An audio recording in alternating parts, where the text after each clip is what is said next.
Fox Sports. We are Fox. We are South. Well, this sure could be nice. How about another sweep of the Philadelphia Phillies? The Braves swept them 3 in a row right before the All-Star break at Citizens Bank Park and have a chance to do it again, this time here at Turner Field. But their assignment will be tough. Roy Doc Halladay takes them out, but the Braves shocked him the last time they saw him here in May, coming back from a 6-0 deficit against the former Cy Young winner. The Phillies and the Braves, and here's hoping for another Sunday sweep for this surging Atlanta club.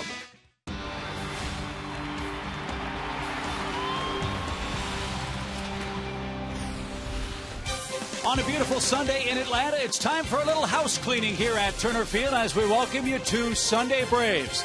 That's right, friends. It's time to break out the brooms. The Braves go for a 3-game series sweep as they play host once again to the slumping Philadelphia Phillies. Sunday Braves on Fox Sports South is brought to you by your Atlanta Hyundai dealers. Make every Sunday a Hyundai Sunday on Fox Sports South. And good afternoon, friends. Joe, Tom, and Chip back at the ballpark. The Phillies have scored just 2 runs in the first 2 games of this series. And not coincidentally, fellas, the Braves play in the Eastern Division has the Phillies on the brink of some serious difficulty for playoff hopefuls. Good play by the Braves since the All-Star break. In fact, Chip, over the last 19 games, the Atlanta Braves have gone 14-5. They're averaging close to 5 runs a game. They're hitting some long balls, and they're getting some good ERA out of their pitchers, especially the bullpen. And the team now career high or season high, 12 games over 500. But the good thing, Tom, is that a lot of this good work has come against the East. Well, it has. They've definitely picked up the pace after starting the year 9-13 in the division. The guys in the clubhouse obviously heard us talking about having to do a better job within the division, and they're 12-3 since then. So they've definitely picked up the pace, playing extremely well all year long on the road, playing well in the division now, and beginning to play well at home. Those are all good signs. Very important that they do that. This is the longest homestand of the season. The Braves are playing 3 clubs with losing records, and today we'll see if Tim Hudson can finish off the sweep. Great matchup, Hudson versus Halladay, and we'll get to the ball game right after this.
Three-game series, game 3 of this 10-game homestand for the Braves.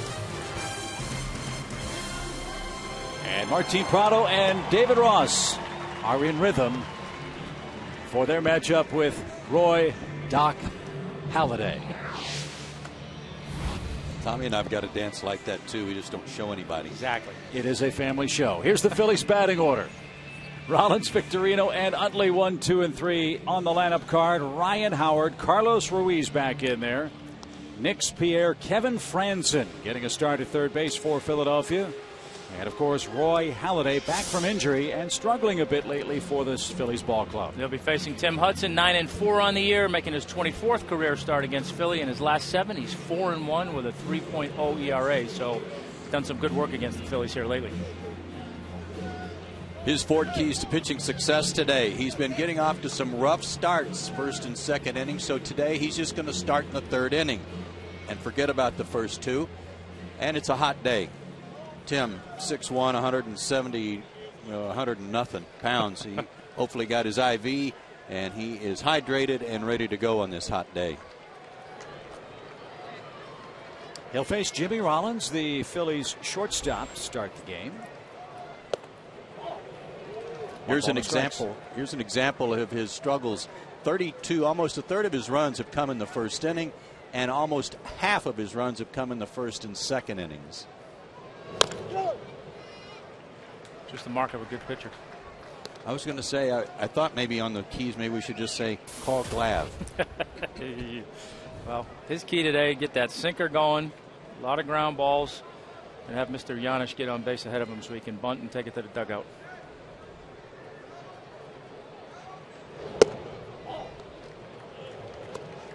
Two balls and a strike for Rollins, who's 2 for 8 in the series.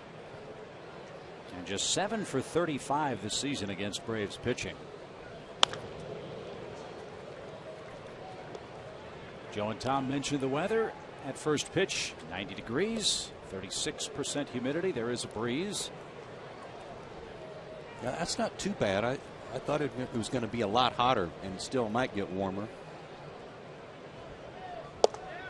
Oh, wow. Hudson wanted that pitch, didn't get the call. First look at Sherwin-Williams painting the corners. Backdoor cutter missed. Didn't quite get back. Pop up left side. Ross gives chase. Chipper gives chase. And no play.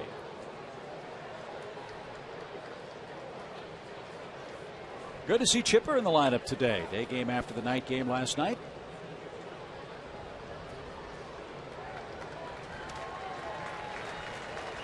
That doesn't happen too often.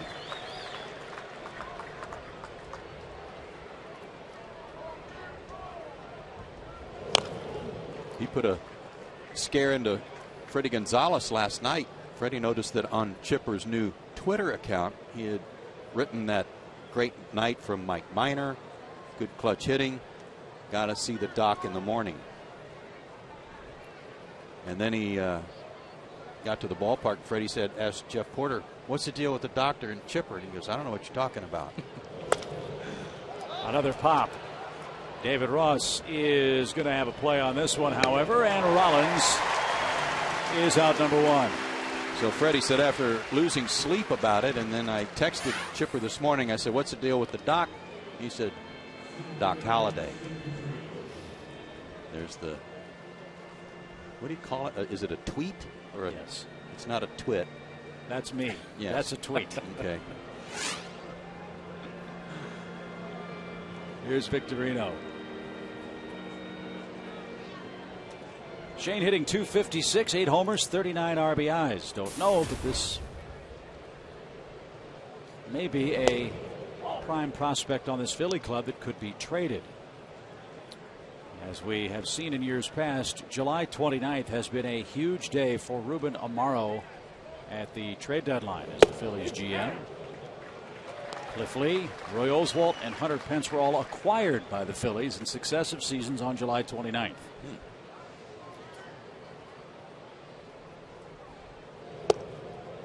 But with the Phillies 15.5 games out of first and 11.5 games behind the Braves, Don't know if they'll be adding anything else to this I think they'll be selling if they do anything. Yeah, based on Ruben's comments that he felt like they had to come in here and at least win 2 out of 3 to show they were going in the right direction, and obviously they're not going to do that. So you would think that would lead them to believe to be more of an aggressive seller.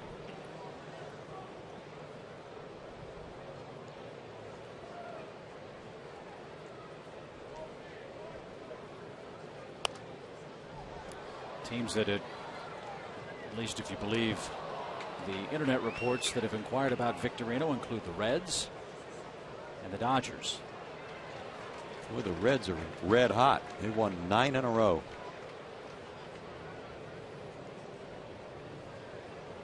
Two balls, 2 strikes. Ground ball towards second. Gotta hurry and safe.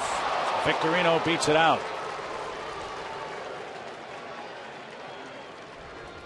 Infield hit for Shane on a ground ball, slowly hit toward Dan Ugler.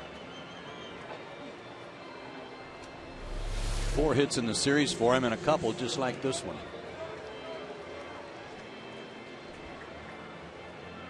Yeah, we saw a couple nice plays by the shortstops last night where they had bang plays, got themselves in as good a position as they could to make a quick throw to first base, and were able to get them. And Dan did the same thing right there. Had his feet planted and made a quick throw, but unfortunately Victorino a little bit too quick. That'll bring up Chase Utley. Utley is 1 for 7 in the series.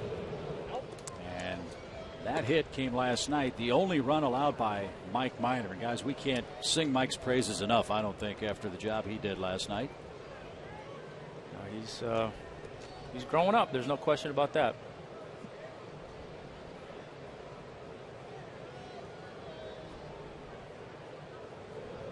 Mike went 8 innings of 1 run, 4 hit baseball, struck out 9, and did not walk a batter.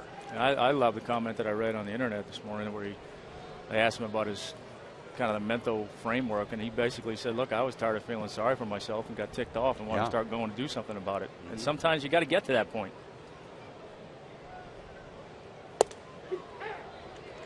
A strike to Utley evens the count.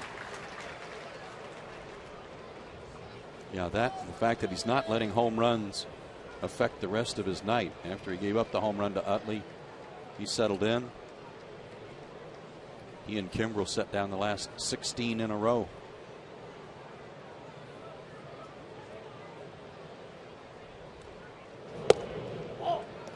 Boy, Cedarstrom's not giving anything this afternoon.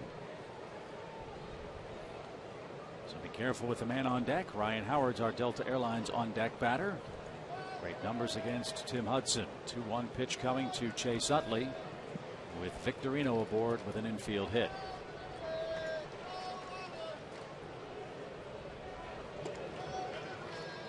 One more thought on Mike Minor, guys. Last night's game was not a one-off performance. I mean, he's really been good the last 4 times in a row for the Braves.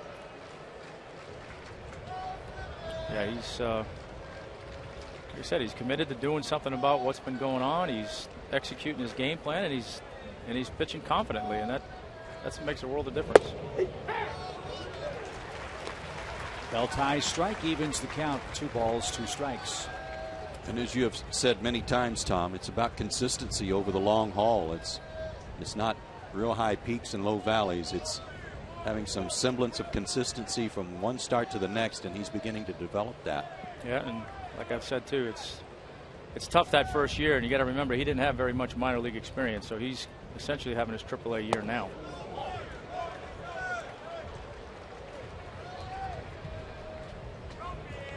Will Victorino be running?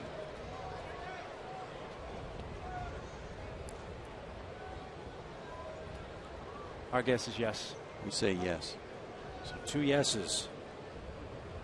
Victorino, terrific percentage, and has a big lead from first. He is running, and at least smacks one to straightaway center, and Michael Bourne's going to catch that for the second out. Here's the rest of the Atlanta defense this afternoon. Prado and Hayward join Michael in the outfield. Freeman, Ugla, Janish, and Chipper from first to third. And David Ross gets the start with Tim Hudson on the mound today. That had the day game after the night game last night. And here's Ryan Howard.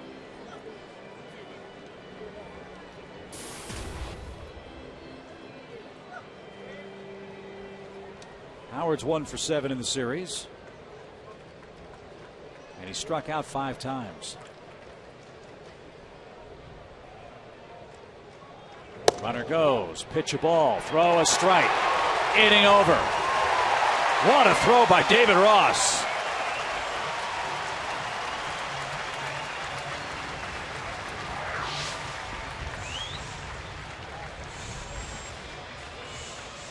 And the Braves come up against Roy Halladay, scoreless in the first.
Can get an early lead against Roy Halladay. Bourne, Prado, and Hayward, the top 3. Chipper Jones has had good numbers against the Cy Young Award-winning Phillies starter. Freddie Freeman, Dan Ugla, David Ross, Paul Janish, and Tim Hudson, the rest of the order. Facing Roy Halladay, he's 4-5 on the year. In his last 7 starts against the Braves, he's 4-1. That one loss, his last time out, was the crazy game we spoke of. He's had 2 starts since coming off the DL. One pretty good, and his last one not so good. And a strike to Michael Bourne.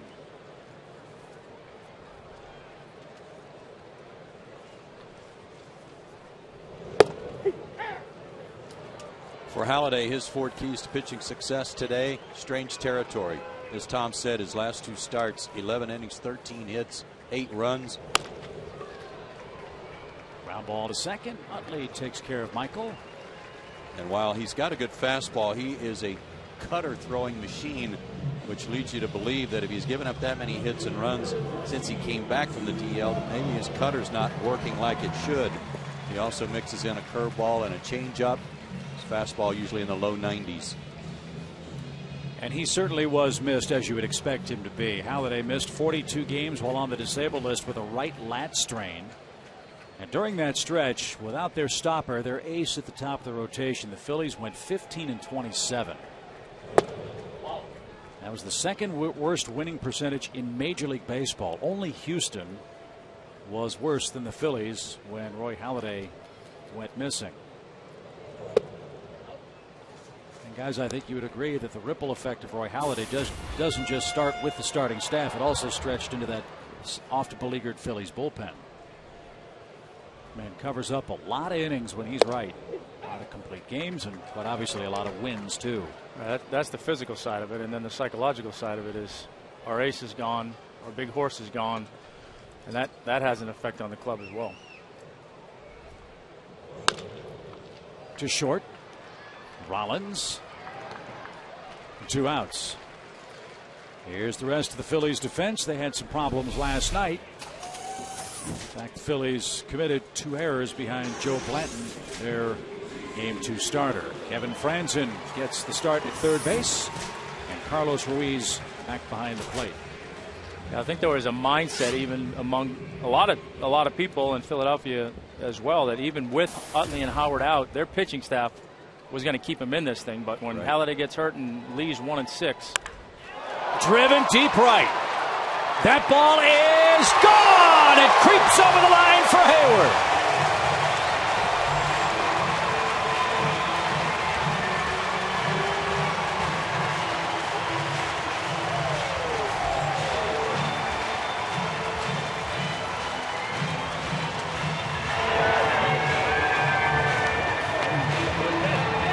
That was scalded.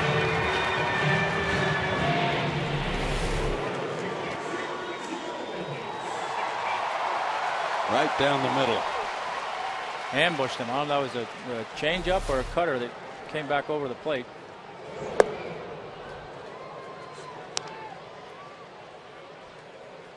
th home run, 50th RBI for Hayward, and his second career hit against Halladay. 1-0 Braves, and Tim Hudson in the first.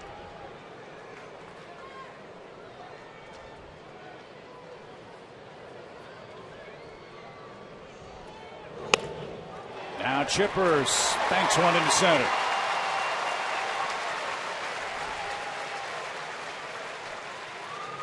You know how Jason Hayward likes the ball out away from him, and this ball was not supposed to be down the middle. Ruiz was set up away, but it found the middle of the plate. It was down, and he just dropped the barrel on it, and it jumped.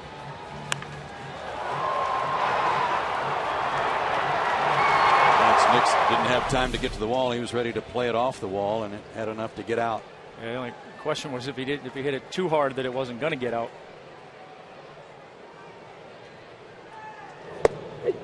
Jason Hayward and Freddie Freeman now have something to talk about. The experience of hitting a home run against Troy Halladay.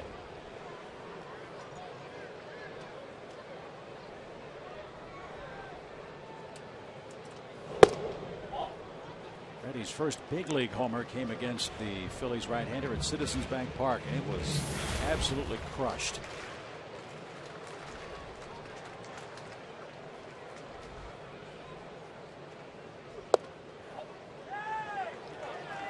Two balls and a strike.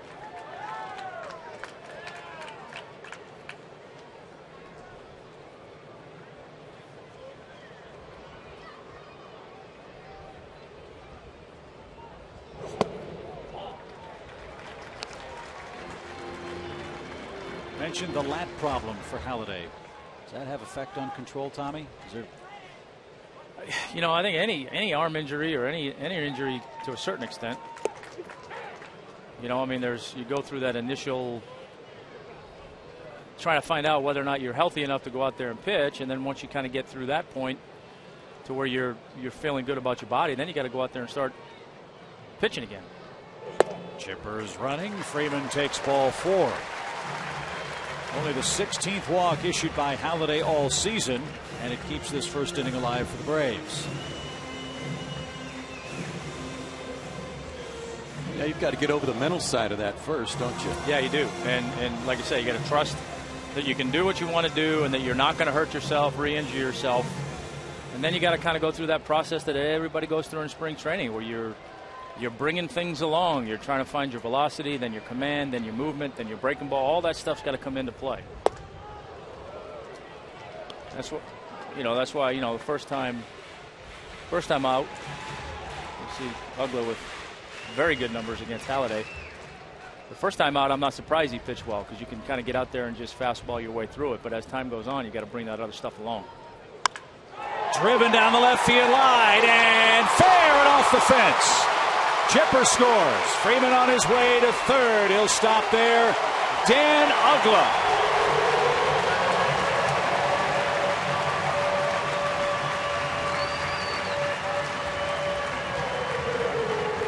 He loves a visit to the doctor. Snaps an 0 for 21 in a big way.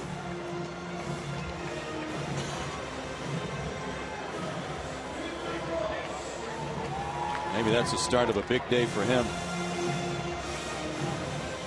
And now 11 for 29 against Roy Halladay. And the Braves have touched him for 2 in this first inning.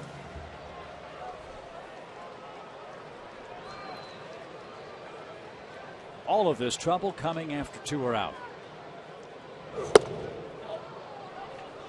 Ball 1 to David Ross.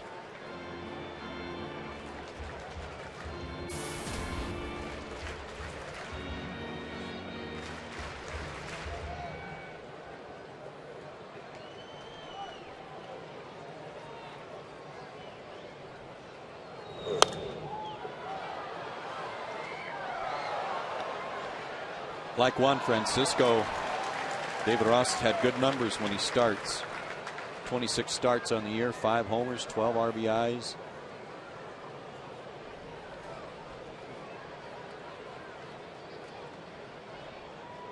And already a great throw to throw out Victorino trying to steal second base. So Tim Hudson has for the moment a 2-0 first inning lead. Saw how big an early lead was for Mike Minor last night.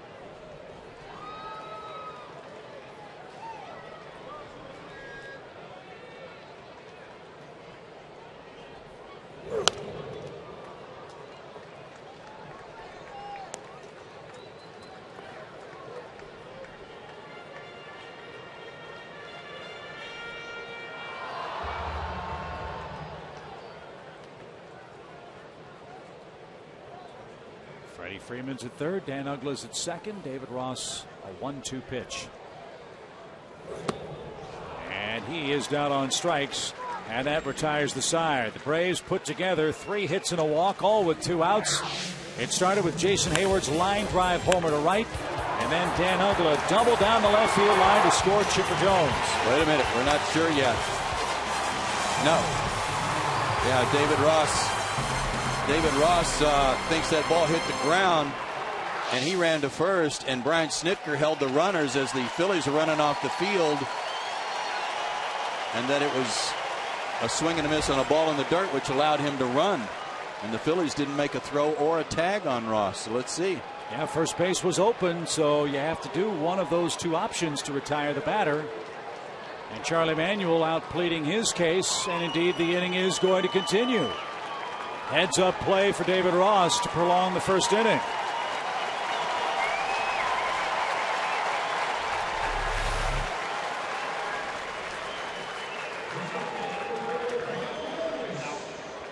Well, I don't know. Gary Cedarstrom got some help, and the other umpires thought it hit the ground, and the way he pancaked that on the ground, I can see why the umpires thought it bounced. But a good heads-up play by David not to give up. And how about this? That was Roy Halladay's 2000th strikeout.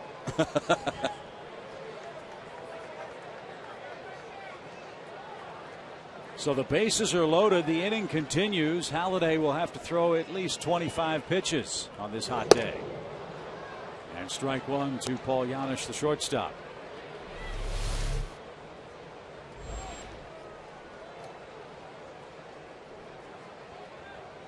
Just in case David ran, and it turned out to be a good reason to run. Popped up toward first. Ryan Howard in foul ground makes the play to retire the side. Let's try this again. The Braves scored 2 runs after 2 are out. Hayward homers, Uggla doubles.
brought by Sports and Outdoors, by AT&T, by Delta Airlines, and by Ford. The Braves strike first, and we head to the second by a 2-0 margin. Tim Hudson leads Game 3 of this series. And Braves and Phillies stats are live on FoxSportsSouth.com's Game Connect. Log on now to follow every pitch from Huddy and Halladay and see what Braves country's talking about, only on Game Connect. Ryan Howard was in the batter's box when Victorino was thrown out at second in the Phillies' first. And he's ahead, ball one.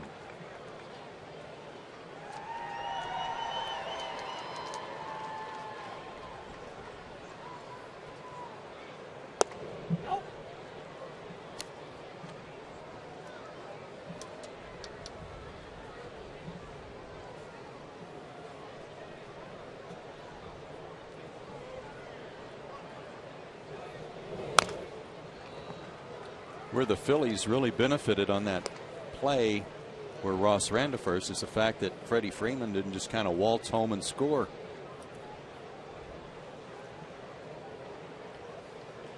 Assuming the inning was over.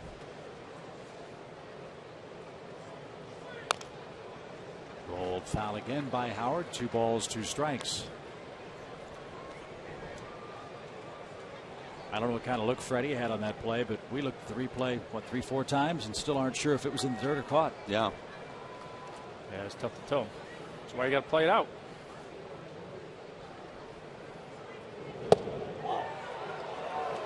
Tim's not getting that corner. And a full count for Ryan Howard.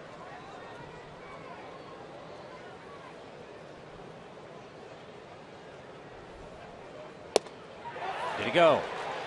You bet he did. Howard is called out on strikes.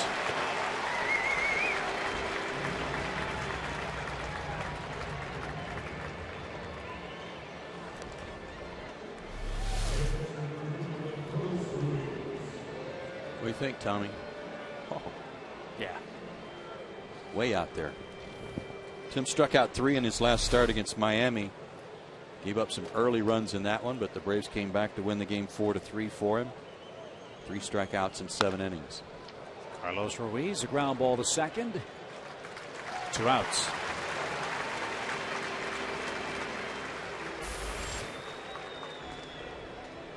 First ground ball out for Tim in the ball game. Here's Nix. Lance has hit a couple of homers. He's knocked in 11 men this season. He's hitting .314.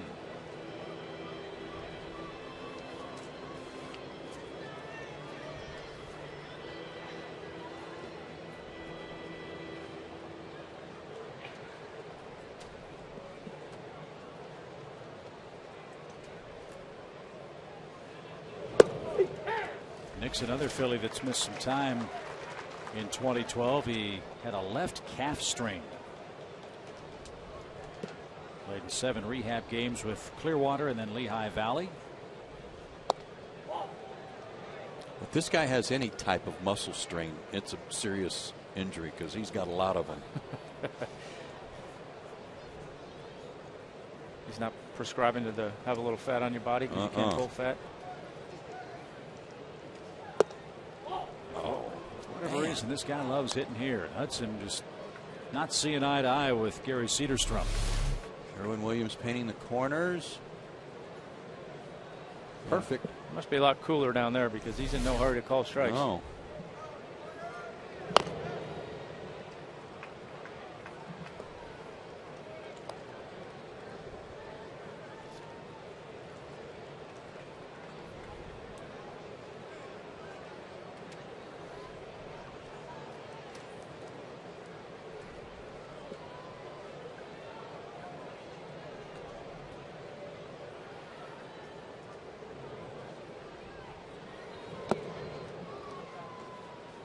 Three balls, 2 strikes.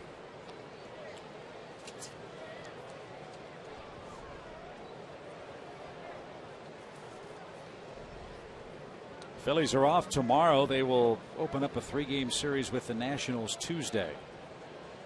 Those games at Nationals Park. Nicks a fly ball to left. Martin Prado at the edge of the track and now a step on it. Makes the play to retire the side. 3 up, 3 down in the second. Shutdown inning for Tim Hudson, who leads 2-zip.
Second inning, Tim Hudson and his lovely wife Kim have a new charitable endeavor. They are offering that great-looking T-shirt for sale. The partial proceeds go to the Hudson Family Foundation. They're committed to making a positive and long-lasting impact in the lives of kids with a genuine need for assistance with a specific physical, emotional, or financial circumstance. There's a good look at that T-shirt, which was apparently designed by Tim Hudson himself. And you can purchase that Huddy 15 shirt here at the ballpark at the clubhouse store at Turner Field. Mail orders by phone at 404-523-5854. They're on sale at the Braves minor league ballparks in Gwinnett, Mississippi and Rome, or online at Gwinnett Braves, Mississippi Braves, and RomeBraves.com. The shirts are $20 at all locations except for Turner Field, and they're priced here at the ballpark at $25. And they are all in 100% soft cotton. There's also a ladies version too, which is colored white.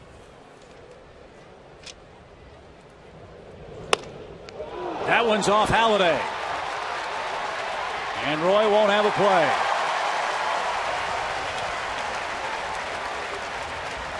I heard that kind of splat all the way up here. He couldn't have felt very good. Yeah, no. Well, fortunately got him in the meaty part of the leg, but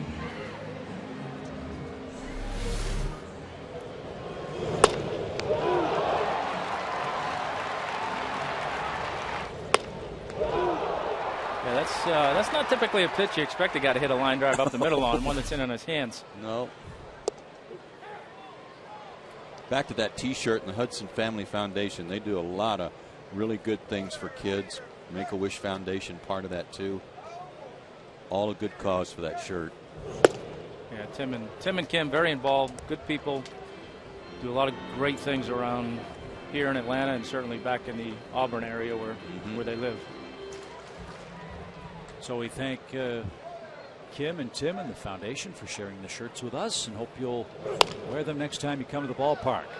Ryan Howard in front of the first base bag bobbles. And all he can get is Michael Bourne at first. Hudson to second with 1 out.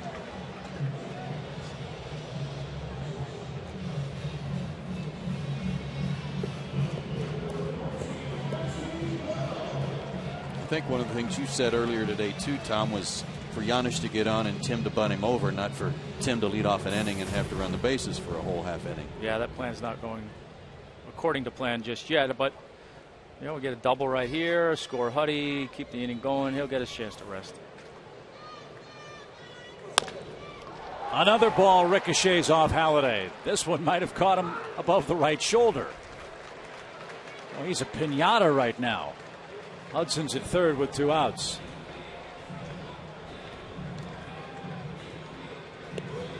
Runner third, 2 out. Time for the Coors Light Cold Hard Blast, and that came in the first inning off the bat of Jason Hayward. That just sounded good. For Jason, his 16th homer, got the Braves on the board. Our Cold Hard Blast brought to you by Frostproof Coors Light.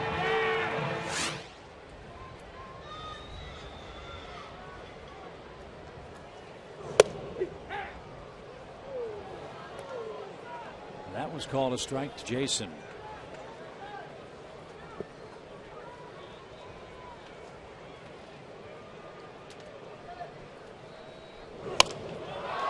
Fly ball down the right field line. He pulled this one out of play.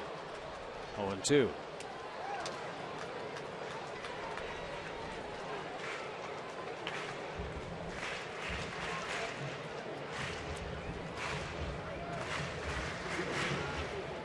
Ten pitches this inning for Halladay, all strikes.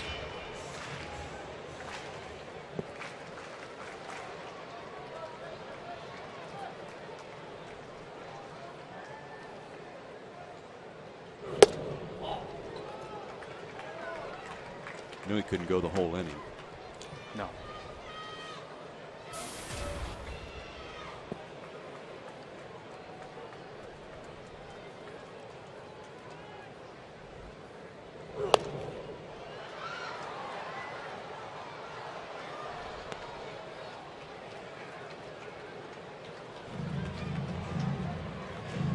Jason's putting together terrific at bat after terrific at bat.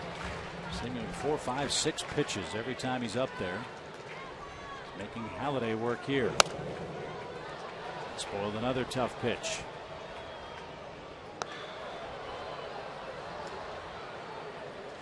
The term Chipper Jones uses a lot to describe a player that is seeing the ball and swinging the bat well. He's dangerous. Jason certainly has proven that already today.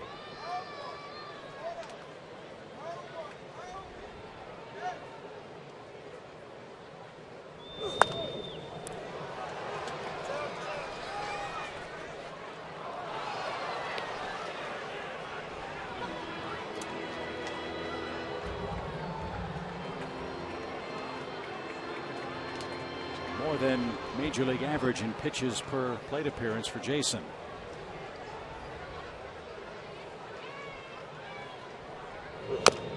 And I would say that, with exception maybe of Freddie Freeman, that's an across-the-board improvement for the whole team.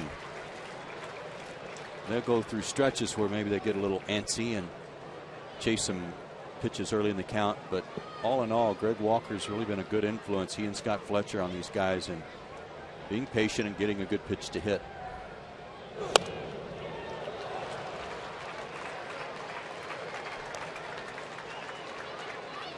Well, the results certainly show it. Since June 13th, Hayward hitting .306, 20 RBIs now, and 18 extra base hits.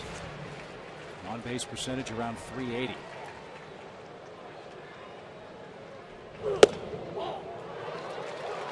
Two and two. That was wide. Yeah, similar to the 0-2 pitch. Yeah. And, you know, this is what you want to see out of your guys. I mean, he's battling up there. He's spoiled a couple of good pitchers' pitches, trying to stay in there long enough to have Halladay make a mistake and see if he can take advantage of it. And Jason is down on strikes. That, however, was a 10-pitch at bat for the Braves right fielder. We're through 2. Atlanta enjoys a 2-0 lead.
by the Georgia Lottery.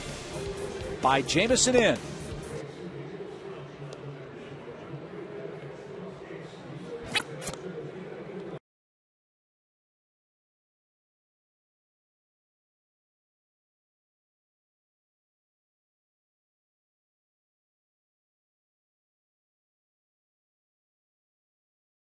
By the Georgia Lottery. By Jamison Inn. By AT&T Uverse. By Sony Picks Total Recall. And by Ram Trucks. Good start for the Braves, who are trying to sweep away the Phillies here in Atlanta. And we will take a short rest this evening and then welcome the Marlins to town, beginning a 4-game series tomorrow night. Call 800-745-3000 or visit Braves.com/tickets today. We will not see Josh Johnson in that series for the Miami Marlins. He's pitching today.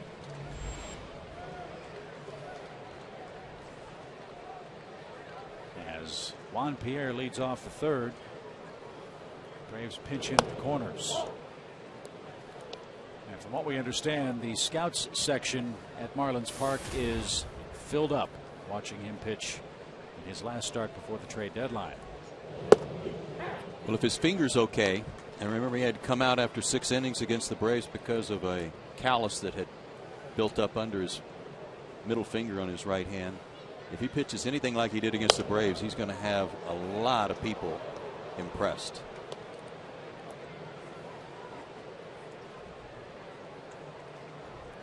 That would be a big pickup for somebody, and I'm sure with Hanley gone and anybody else that may go, I believe some Marlins fans scratching their heads. So while we won't see Josh Johnson, here is who we will see with Miami coming to town. Our Jamison Inn upcoming schedule. Monday. Mark Burley. Braves will have to beat him again to snap this Monday streak they're on. Tommy Hanson can do it. Bouncing ball towards second. Pierre is the first out. Nate Eovaldi will be the man pitching for Miami in the final game. He's one of the youngsters acquired in the Hanley Ramirez deal with the Dodgers. Did he already make a start with the Fish? Don't know. Joe Vencius, our producer, said yes, he did.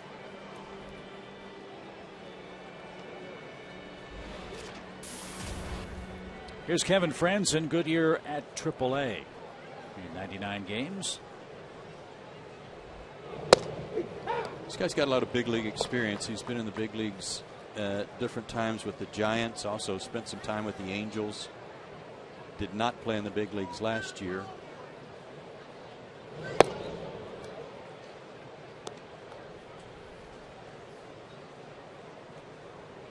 They're hoping he can bring his good numbers, a .302 average at AAA, bring them up here and fill in at third while Polanco's out. And catch the ball over there. That's been another big problem without Placido out there. Yeah, that'd be the big thing right now, is make the plays over there. They got enough bats in their lineup. And he does. Base hit for Franzen with one out.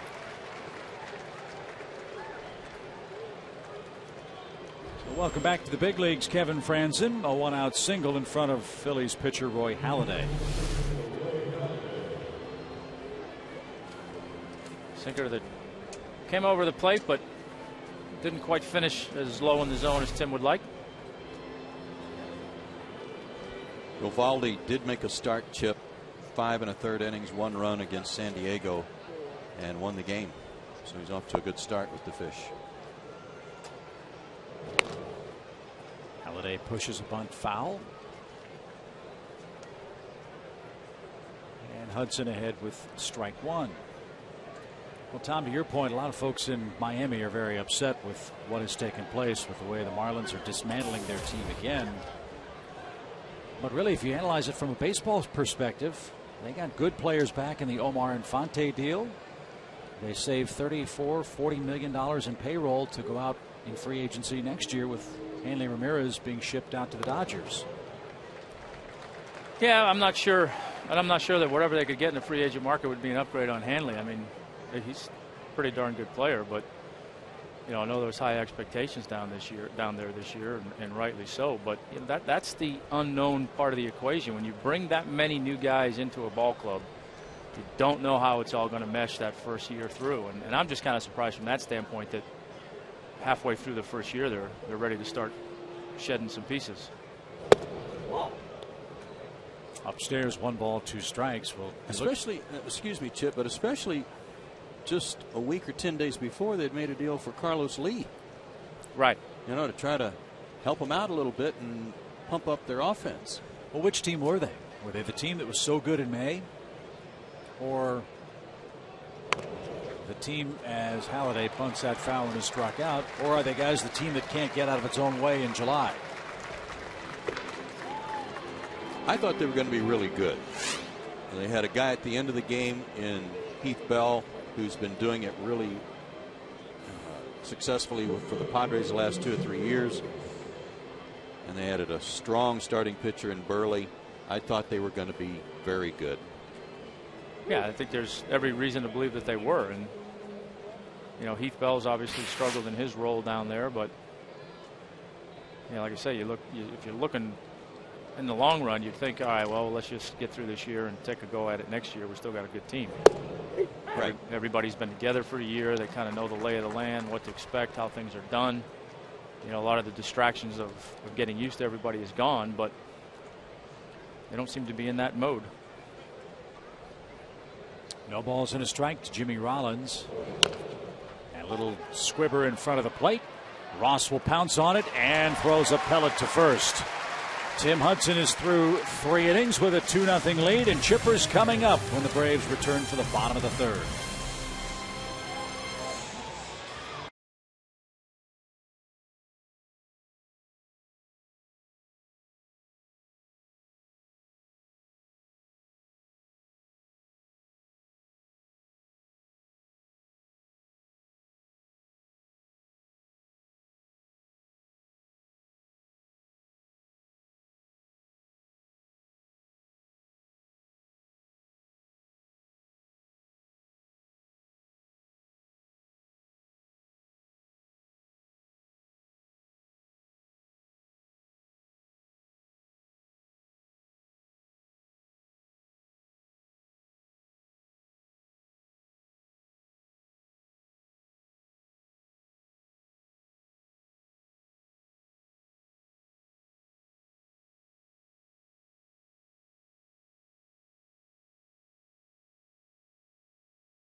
Lead off the 3rd with the Braves up 2-0. You know well by now that Chipper Jones is on Twitter with 65,000 of his closest friends and fans. What you may not know is what he means when he's on Twitter. So we've built this friendly graphic for you to teach you some clubhouse lingo coming straight from the third baseman. Yickety means home run. Mamo, a long home run. Roadrunners, Juan Francisco. And Jay, well, he went yickety earlier this game.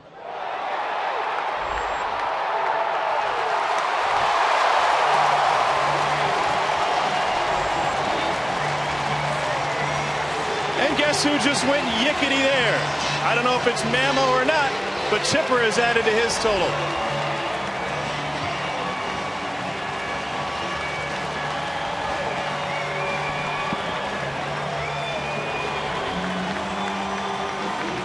That was a no-doubter.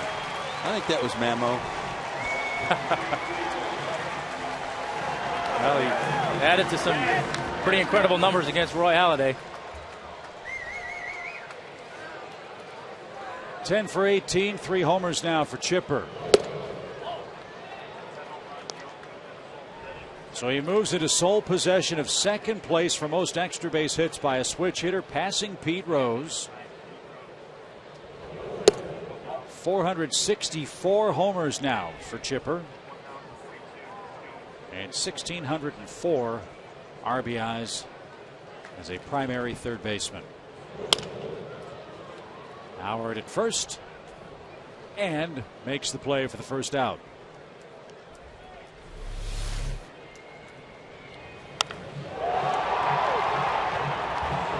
Similar location to the one to Jason Hayward, except this one was up a little bit. Yeah, I think the one to Jason was a changeup that he left over the plate, and that was that cutter that you're talking about that he seems to be struggling with. That one was more of what they call a cement mixer. It just kind of spun and stayed right there in the middle of the plate.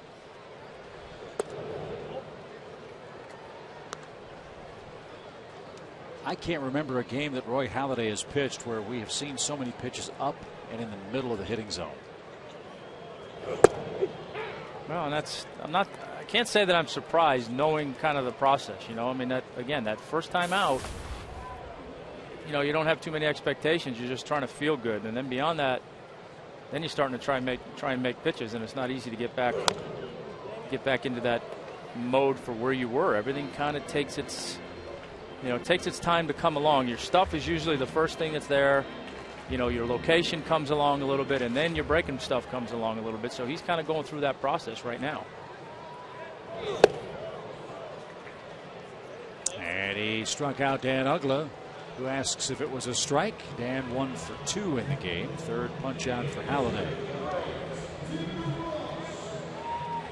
So a 2 for 2 day for Chipper Jones, a homer. He scored twice. He extends the Atlanta lead to 3 in the third inning.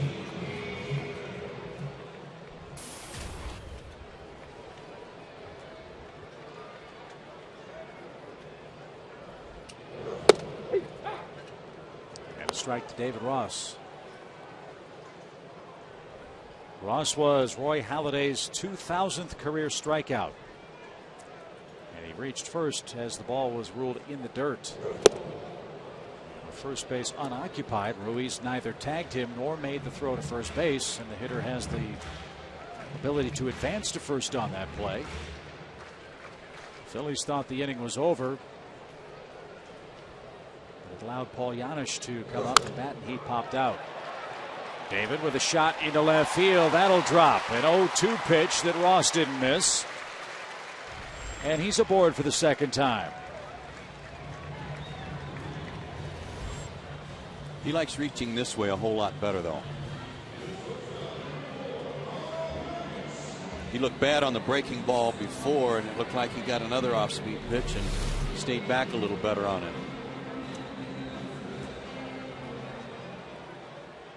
Just a magic wand. Not a bad pitch. He just stayed back long enough to get a piece of it and put it in a good spot.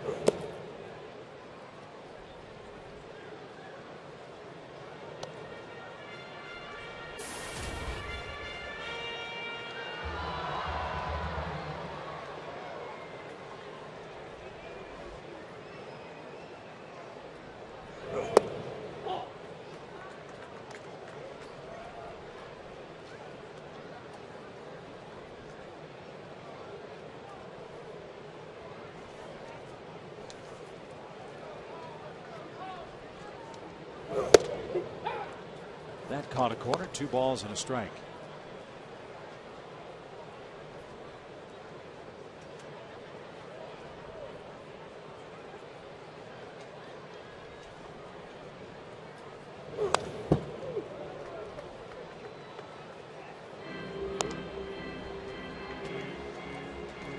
Interesting note on Halladay too. You see his record this season at 4-5.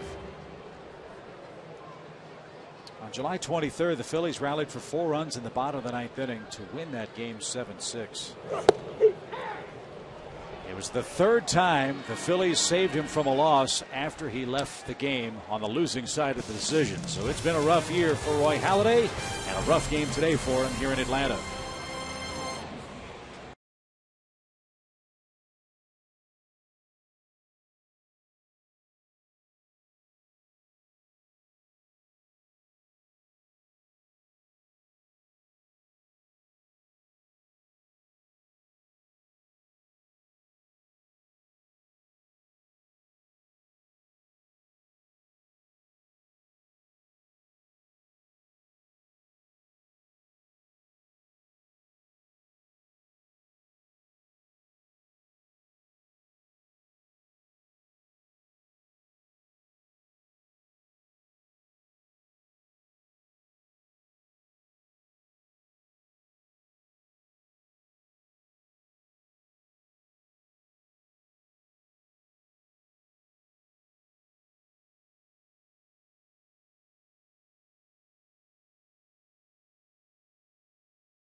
give you a little synopsis of how we got there.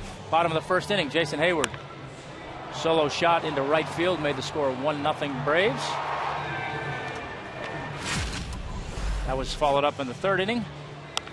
Chipper Jones with a solo shot of his own. He went yickety, I believe is what he calls it on Twitter. There we go. Now he's going to be mad because you guys didn't say that was a mammo. So the battle axe went mammo yickety. And that's how we got the 3-0. Our Chipper translator. I like it. Mammo yickety. All right. Shane Victorino leads off the fourth.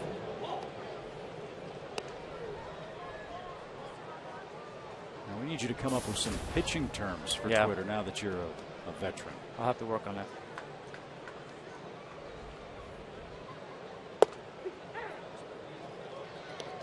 One ball, one strike.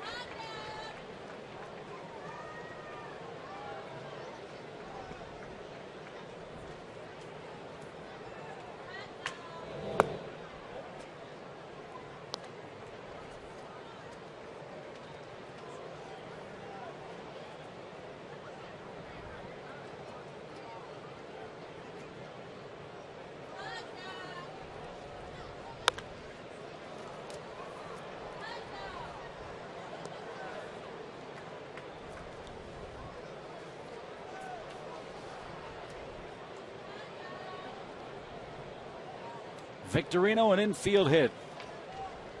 His first time up, he was thrown out trying to steal in that opening inning. Phillies have a total of 2 hits against Tim Hudson. And a fly ball well hit to right. And that one's going to be a line drive homer for Victorino. That's his first home run since June the 8th. And the Phillies are on the board with a solo shot. It's now a 3-1 score. Second longest drought of his career.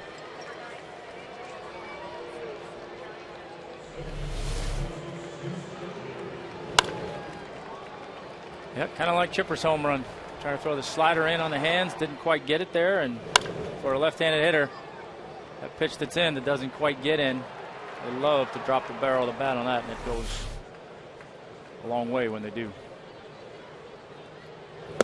He's always been quick left-handed. Anything middle in, turn on it. Why is it that left-handers are so much more noted for being able to do that than right-handed hitters do on similar pitches? One of those freaky things of baseball. Line drive to center. Knuckling a bit for Michael Bourne, but he hangs with it. 1 out. Hope you'll join us at Turner Field as Chipper Jones plays in some of his final games with the Braves, and you can take advantage of the Chipper Jones 4-game plan. It includes a ticket to 4 Friday games and a set of 4 Chipper Jones commemorative prints, and that's presented by SunTrust. Those packages start at $71. So visit Braves.com/Chipper or call 404-577-9100.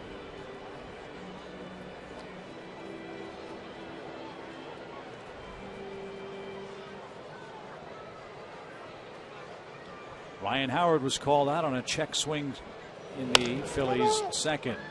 Now he grounds to the right side. Ugla playing in shallow right. Hits Tim Hudson at the first base bag.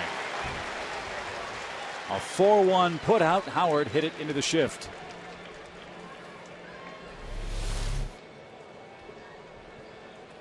And a quick reminder too from David Ross, anything hit to the right side, just about every catcher you'll hear yell to the pitcher to get over there, meaning to get over and cover if they need you. Yeah, pitchers hear that in their sleep. We spend 6 weeks in spring training on a backfield every day with a catcher yelling, "Get over there," for that exact play.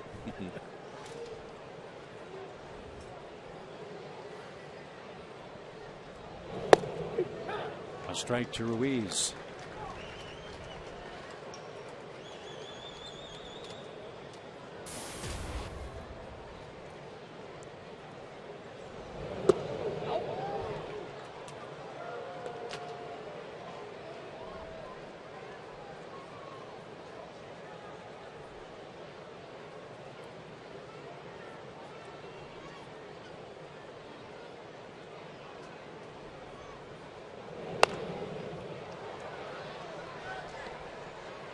1 ball, 2 strikes.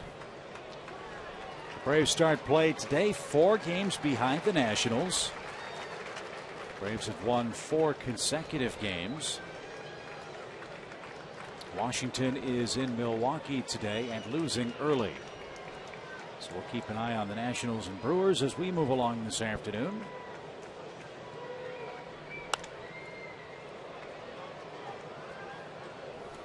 The pitchers up at Miller Park today were scheduled to be Gonzalez and Rogers. Don't know Rogers, but that's Gio Gonzalez for Washington.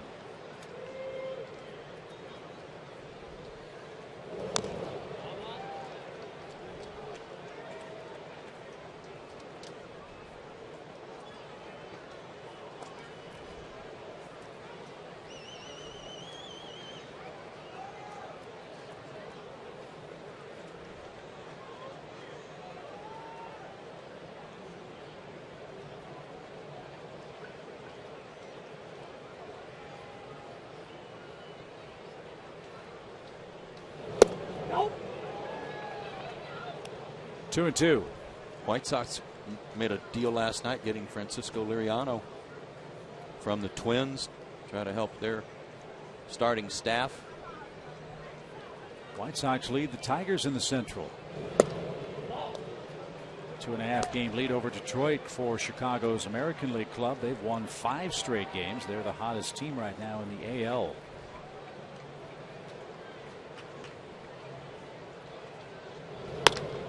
Hot smash to short, but Giannis has it, and that retires the side. Shane Victorino leads off the inning with a solo home run, but that's all for the Phillies, who trail 3-1.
For the 4th inning, Tim Hudson will get things started. And before Tim bats against Roy Halladay, let's check out today's AT&T U-verse trivia question. Who's the only active righty with more career strikeouts than Roy Halladay?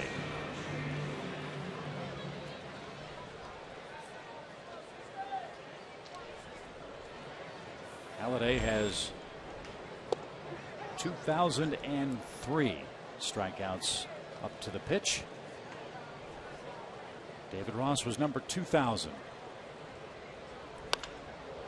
And Hudson drives one to center, but that's playable for Victorino.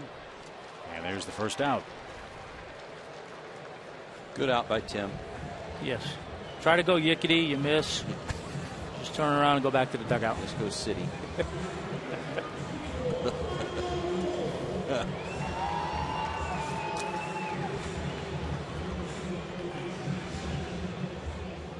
My partners have not offered any guesses on the trivia. I'm thinking.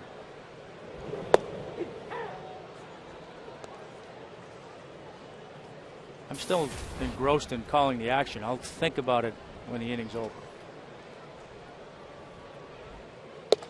Unlike me, since we're 0 for our last 9, I'm deep into the Roy Oswalt, Jake Peavy conversation. Interesting that you name a former Astro, considering the funk that Houston is in. It matches our trivia losing streak just about. Houston lost again yesterday. They've lost 12 in a row. They made a trade today. As Bourne is retired by Halladay. That's 2 out. Chris Johnson will not be here with Houston. They traded him to the Diamondbacks this afternoon. But a whole lot of young players will be taking the field for the Stros when they come to town next weekend to play the Braves August 3rd through the 5th. We'll enjoy Ultimate Kids Day on Sunday with free Scouts Alley games, pregame parades, and a free museum access. Visit Braves.com/tickets or dial 800-745-3000.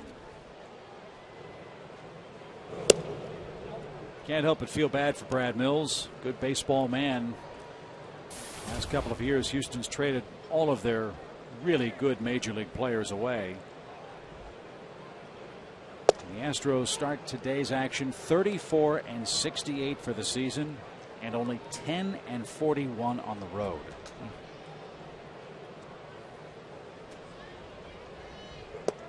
Seems to me they had a good April too, where everybody was really bragging on how Pittsburgh and Houston had gotten off to good starts, and obviously Pittsburgh sustained it. Houston has not, so their record since April might be even uglier than what we see. Fly ball shallow center. Victorino handles that, and Martin Prado is out number 3. There are those good-looking Tim Hudson T-shirts, and he's wearing a 3-1 lead after 4.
Out is gathered for the Braves and Phillies. Atlanta 3, Philadelphia 1.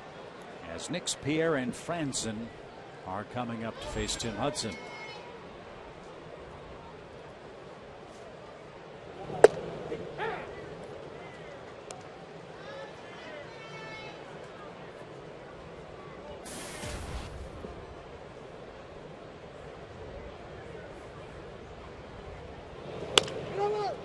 That is a foul ball, and that is strike 2.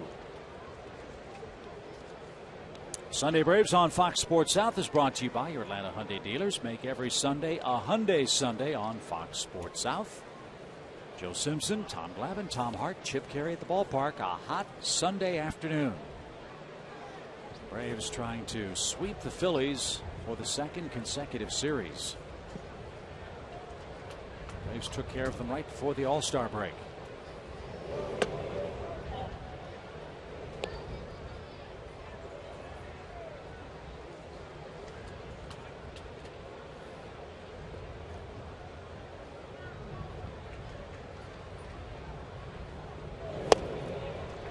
Good pitch takes care of Nix. One out in the fifth.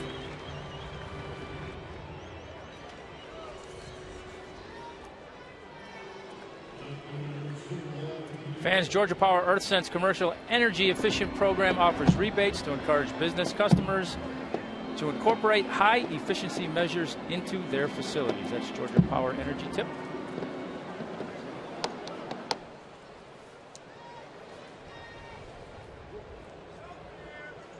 Here's Pierre. That's a tongue twister. That was a tongue twister. That's why you made him do it, huh? I was thinking about the trivia question, and next thing you know, I'm doing that. Gretchen's trying to throw you off the scent of the trivia answer.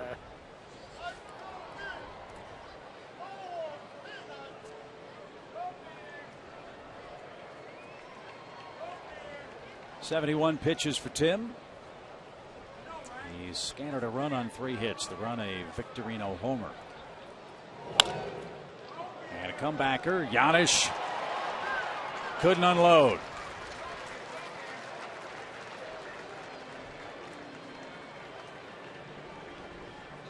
Second infield hit for the Phillies today. Tim tried a skate save with his good ankle. Yeah, I'm kind of glad he missed it. Yeah. If it had been his left ankle, it would have been a disaster if it had hit that. It was his left ankle that he stuck out there. Yeah, and that was not. If it had hit him, it wouldn't have hit him in a good spot. No matter where it hit him. That would have been ankle or shin bone. Franzen with a base hit, his first time up.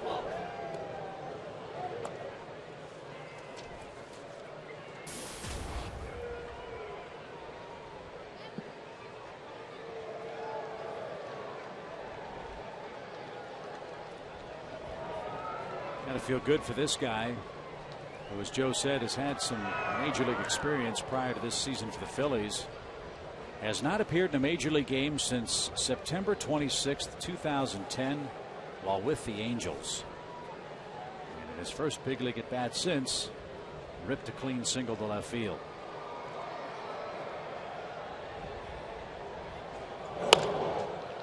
Chipper can't get that, nor can Giannis. Pierre will turn at second, and he'll head third. And the Phillies threatening now with runners at the corners and 1 out.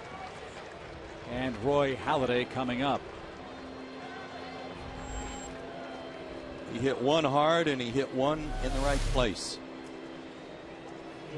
Tim got the ground ball, but it was hit right, just perfectly in between the guys on the left side. Now, this would be a situation with a fast runner on third. You can kind of play this as a sacrifice bunt, but if Juan Pierre can get a good read on where it is, and depending on how Chipper defends it, he could walk home even on a sacrifice bunt.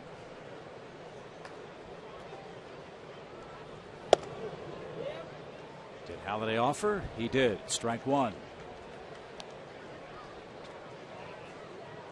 Roy's trying to argue that he was getting out of the way. Well, if he was getting out of the way, he should have gotten the bat out of the way. Because he definitely punched at it.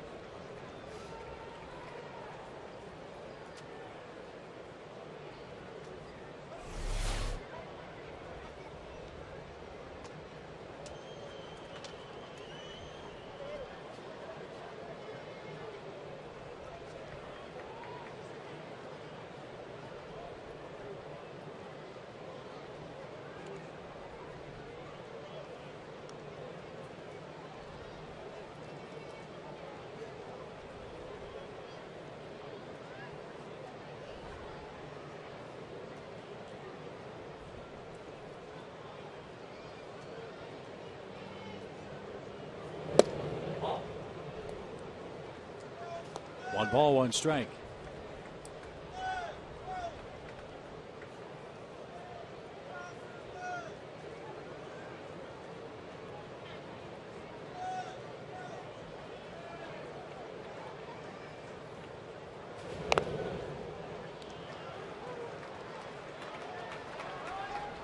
What happened to the pitchers being able to bunt, Tommy? Well, it's a little bit of a lost art. You know, I mean, I know I can only speak for what it was when I was playing and we were here. We worked on it all the time. I mean, it was just something that was expected. We knew we were going to have somebody, a coach, grab us in between starts, and we were going to work on it. And we knew the importance of being able to do it. 2 balls, 2 strikes. Tom? Well, it's important enough to Ben Sheets yesterday, guys, that even after batting practice, since he didn't get to see pitches during BP, he took Carlos Tosca back into the cage after everyone was done to work on his bunting. See if it pays off in Ben's next start, as Halladay is the second out. It's the second time he has struck out trying to bunt in today's game. Boy, these were some feeble attempts, too. And he's just punching at the ball with a bat. That wasn't a bad pitch to bunt at all. Yeah, and that's, I mean, that honestly, that's a pretty easy RBI situation for him right there, because similar to the first and second bunt as a pitcher where you're trying to make the third baseman field that ball, if he bunts that ball to Chipper at third, as soon as he makes that throw across the first, Juan Pierre's taking off. Yep. And so all he really has to do is get it past the pitcher on the third base side, and it's a sacrifice and a run's going to score. So Jimmy Rollins representing a big third out. 2 on, 2 out in this 5th inning. Braves have a 2-run lead. Rollins has popped out and grounded out. Don't really give this Phillies offensive club any hope. Let's see if Tim can end the frame right here.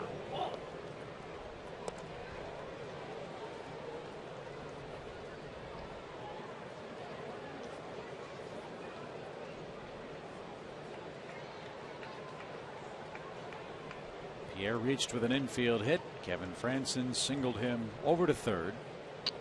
After a Halladay strikeout, Rollins now a 1-1 count. You just don't want to let them off the mat. They've scored 1 run in each of the 3 games so far. 2 of those have come on homers. Don't let anything happen that lets them get a little momentum and some incentive going again.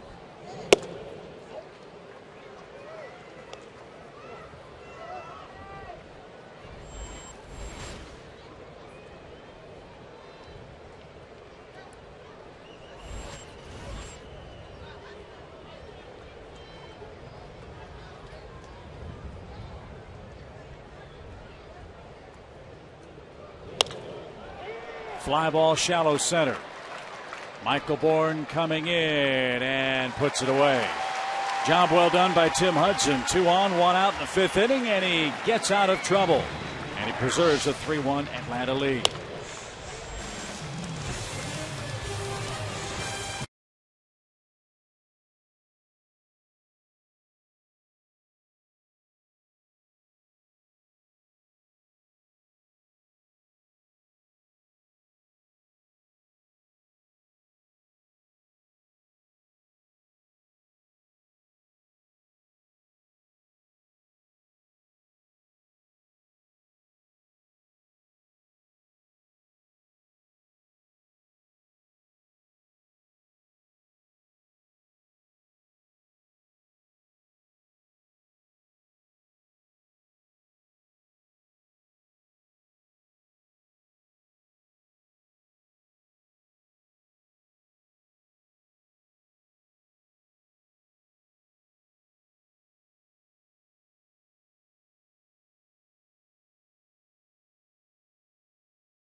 Our Academy Sports and Outdoor leaderboard. You got 2 veteran pitchers on the mound today, and check out these numbers and how similar they are. Tim Hudson, Roy Halladay, 3 games separate them in games pitched. One with 192 wins, one with 190. 7 innings separate them in innings pitched. Not that far off in hits, and certainly not in earned runs. That's pretty amazing stuff for those two guys who've never pitched together. One's 35, one's 37. Both approaching 100 games over 500 in their careers, which is a pretty big number to get to as a pitcher. So Halladay to work in the Braves' 5th. He trailed 1-0 in the first inning after Jason Hayward greeted him with a line drive home run. Braves added a second first inning tally when Dan Uggla hit a ball down the left field line that scored Chipper Jones. Chipper's homered, Victorino's homer. Tom, when you pitched with a cracked or broken rib for that stretch that I remember, did you have to make some adjustments in your follow through or the way you wound up or anything like that that might somehow be affecting Roy Halladay in the same fashion? Yeah, I mean, you know, it's the kind of thing that you, as Jason Hayward strikes out for the first out, it's the kind of thing that you're, you know, in your mind, you're conscious of. You're constantly trying to tweak something to make sure you can get into whatever position you find doesn't hurt. You know, but still in the back of your mind, you don't ever know if you're quite going to get there every time. So you don't know if you're going to get that bite, you know, at some point during your delivery. Now, pitching with a broken rib is probably not the smartest thing I ever did, but you know, it's similar to any injury, whether you're a player, a pitcher, or whatever. There's that initial feeling out process of, okay, I know I've been through my treatment, I know I've been through my rehab, but now once I get out here, is it still not going to hurt me? And you got to get over that.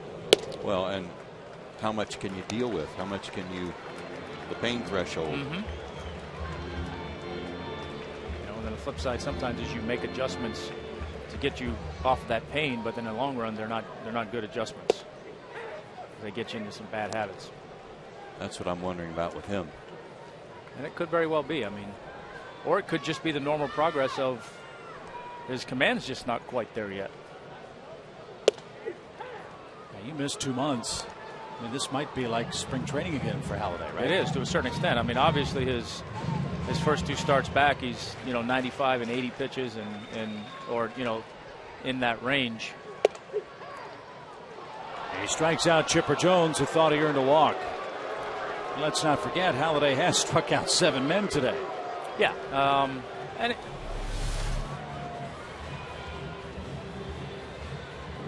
that hadn't been a strike all day. No, it hasn't. All day, Tim's wanted that pitch and didn't get it. And we said, hey, it wasn't a strike, and now suddenly it is. We'll see if it works both ways when the Phillies are up in the 6th. But, you know, back to that point, I mean, that's just a credit to Halladay. He's built up a level of expectation that you have of him, and then that's why you look at a game today and think he's off his game. Most guys would be pretty happy to have this kind of game day in and day out. Yeah, but we've come to expect a lot from him. We've seen a lot from him. And while he's trailing, as you said, Chip, 7 strikeouts, it's just not the dominant guy we've seen before. And maybe he's just getting back into that groove. Well, no matter what the Phillies do or don't do at the deadline, if they continue their free fall out of playoff consideration, the next best thing is they, with this staff, have a chance to really play the role of the spoiler. It's something else to keep in the back of your pocket. They sure do. And while seeing them these 3 games, I've come off that fear factor. I can't see them being a player in the wild card because I don't see that drive that I'm used to seeing in them. Nice play by Juan Pierre. Long running catch in foul ground, and that takes care of Braves first baseman Freddie Freeman. 3 up, 3 down for Halladay. 2, 3, and 4 up for the Phillies.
Southie is brought to you in part by Georgia Power, by Sherwin-Williams, by Toyota, and by Academy Sports and Outdoors. 3 very good pitching performances by the Braves so far in this series. Tim Hudson no exception today. He is through 5 innings with a 3-1 lead. And fellas, more good pitching we hope will be on display for the Braves tomorrow night as we start a 4-game set with the Marlins. And those are tomorrow's Chevron upcoming starters. Yeah, look for a little bit better effort out of Mark Burley than we saw down in Florida, and same for Tommy Hansen. Tommy's due for a good outing.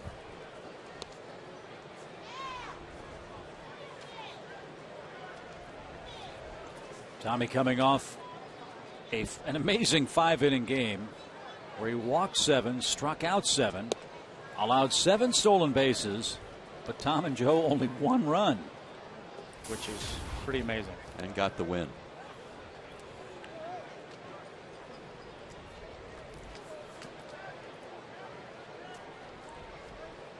And those are games you learn how to keep yourself in them and hopefully win some of them. 2 balls and a strike to Victorino, who's 2 for 2. Shane, an infield hit in the first and a leadoff homer in the 4th.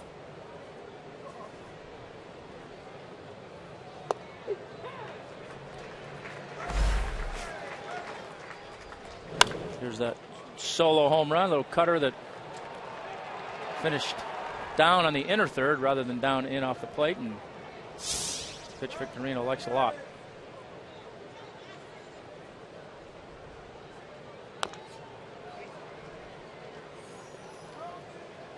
I'm going to float something at you here on that question you had a minute ago. Why are left-handers good low ball hitters traditionally and right-handers not so much? Right-handed hitters typically are right-hand dominant on everything they do. They are right-handed all the way.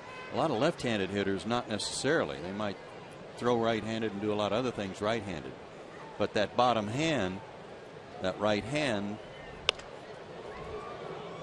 that first move might help in terms of lefties just dropping the barrel down compared to the top hand for a right-handed hitter that helps them get on top of high pitches. Makes sense. I'm just throwing that out there.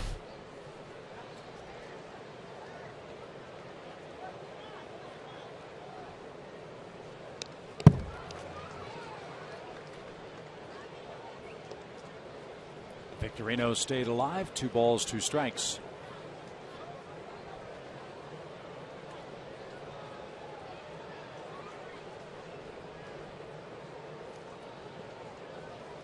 So let's find some right-handed hitters that are left-handed throwers. There aren't many. And check out their scouting report. See if that used to be a no-no for any scout. If there was a left-handed thrower that batted right-handed, they didn't want anything to do with them because they felt like that was unnatural that they would hit right-handed. Brian Hunter, one of the few that I can recall that had some success in the big leagues and was that way. There just aren't many. Little flare into shallow center field, and Victorino records a leadoff hit here in the 6th. 3-hit day for him. Visit MLB.com/fan guide for your chance to win a VIP experience for 2 this year at a MLB World Series game. It's presented by Scott's, the official lawn care company of Major League Baseball.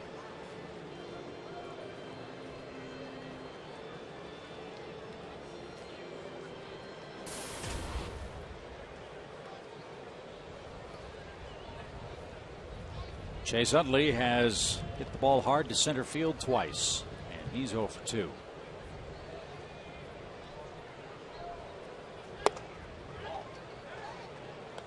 Activity has begun now in the Braves bullpen. Yeah, Tim could really use a ground ball here at this stage of the ball game.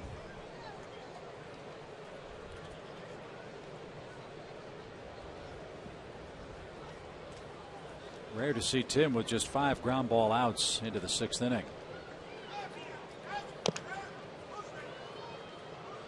does, however, have 4 strikeouts. The Phillies have 6 hits.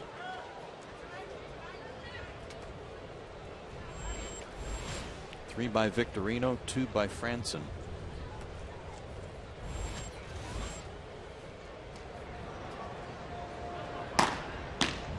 Johnny Venters is the lefty. Christian Martinez is the righty.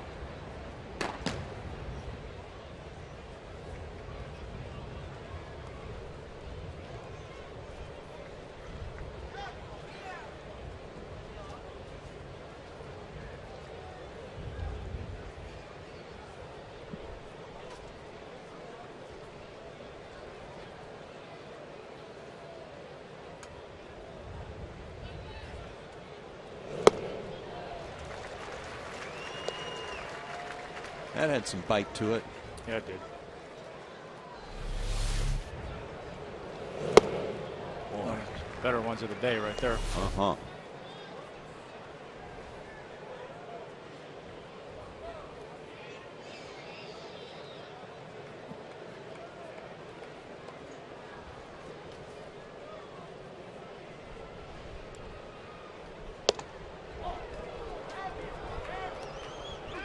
Two and two.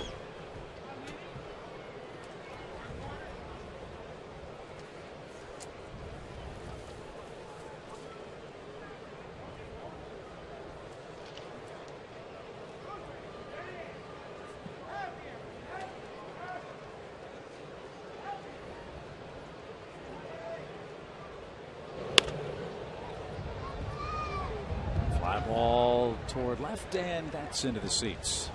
Last couple of starts, Tommy, we've actually given you the credit. Talking about those lanes again. Tim's had a problem with that lane to the outside corner to left-handed batters. It's been, well, the pitch has been kind of flying up and away, and he's had a hard time locating that spot. And I can't recall today that he's had a problem with it as much, but that's one spot he's had trouble hitting.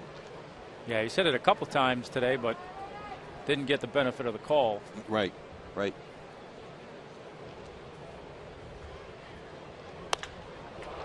High fly to right, but Jason Hayward thinks he's going to have room. Fighting the sun, and he makes the catch at the edge of the track.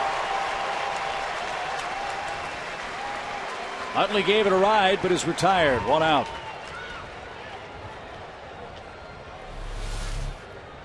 Got him to hit it to the right part of the ballpark.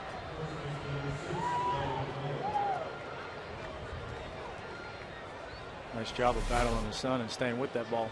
Yeah, the good news there for a pitcher is you see the outfielder throw his glove up like, okay, I got it. And then all of a sudden that other hand goes up and it's, uh-oh. Yeah.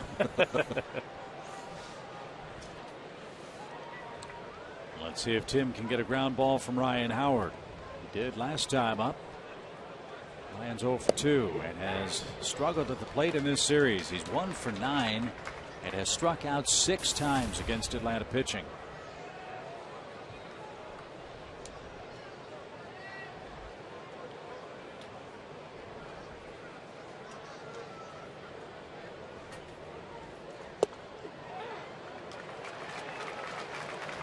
Been a steady dose of off-speed pitches and then something hard in, either in off the plate or above his hands, and really have not given him much anything hard out over the plate to get his hands extended.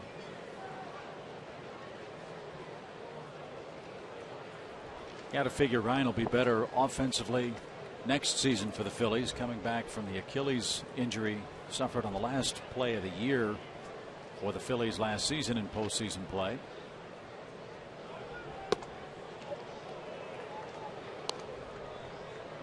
And they're hoping he will be, as he is under contract for a long, long time with this Phillies club, and at very big dollars.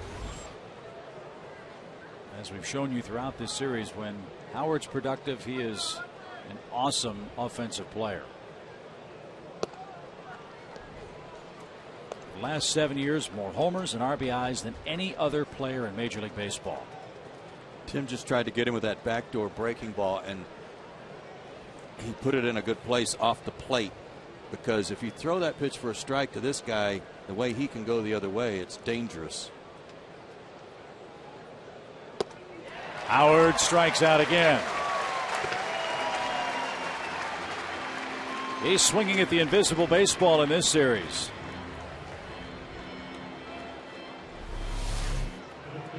This was the breaking ball. There's the breaking ball that, yeah, you're absolutely right. You try to get him to fish it.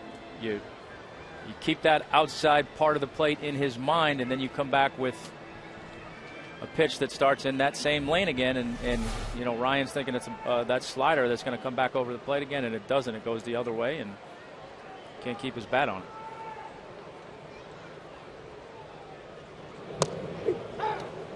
Good choice to Carlos Ruiz, who can hit anybody's fastball. And a quick strike. Carlos has rolled out twice.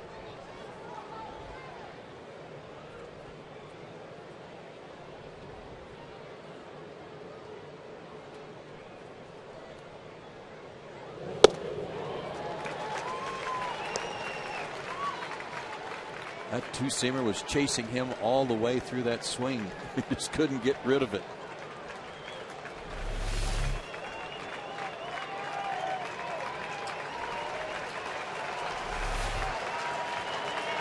Here comes the 0-2 pitch. Runner goes. Pitch high. Throw to second is close. But in safely is Victorino. That was a dynamite release by David Ross. So quick on the exchange. Good pitch to throw on, but it was high. First, I think we got spoiled the first time he threw out Victorino because he put it right on the bag, and he needed to there because Victorino got such a good jump on Tim. What a release, man. Yeah, there's not much you can do any better than what he just did, other than maybe get the throw down by, you know, a foot or so. But you know, sometimes that's a product of having to hurry up. But that's picture perfect right there. And he got the pitch where he wanted it. He wanted to see if Ruiz would chase something upstairs.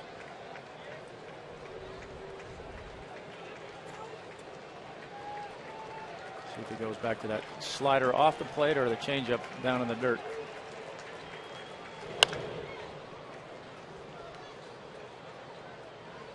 Still 1 ball, 2 strikes.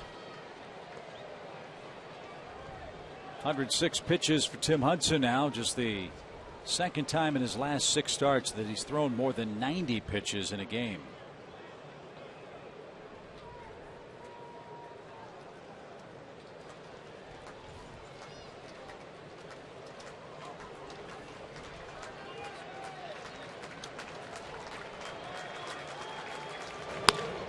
Line drive into center field. That's in for a hit. Victorino around third. Bourne loads up. Throw to the plate is not in time.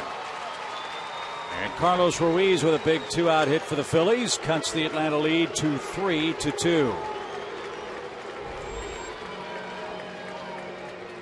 And that'll be the last pitch of the day for Tim. Again, not a bad pitch. Nope. And it was down. He just one-handed it to center field. He's having a great year, Carlos Ruiz. The stolen base pays off for the Phillies. Big cheer for Tim Hudson, who departs with a 1-run lead now. Tim with 5 strikeouts in 5 2/3 innings. Braves pen in play ahead by 1.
Base after Carlos Ruiz ripped a run-scoring hit in this 6th inning.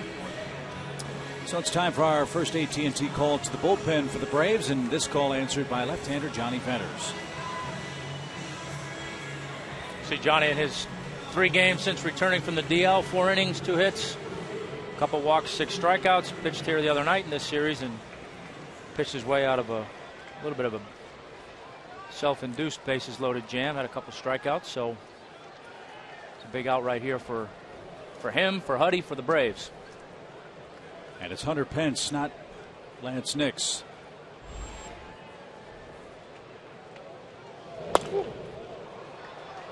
And strike 1.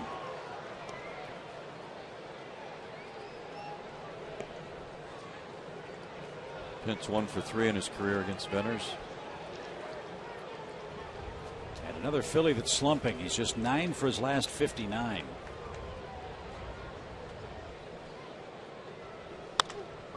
Now he's 10 for 60, a base hit the other way.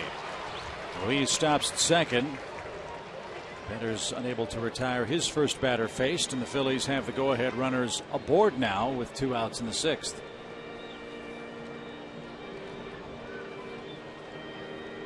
And forces Charlie Manuel to go to his bench again. They'll take Pierre down and bring on John Mayberry.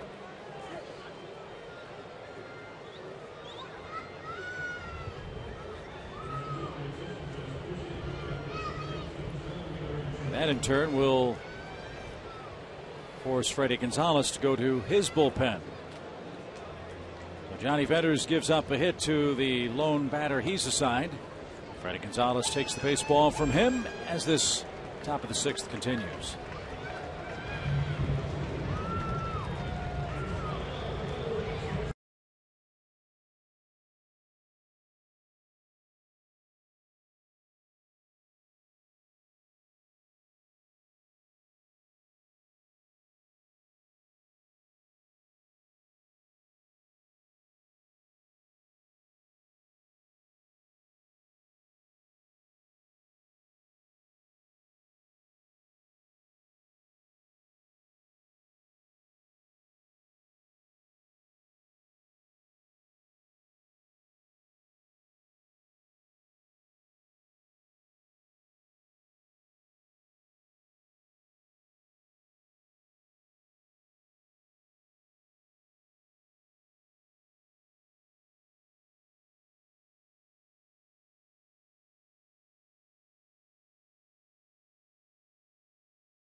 Braves can shut him down here with 2 outs.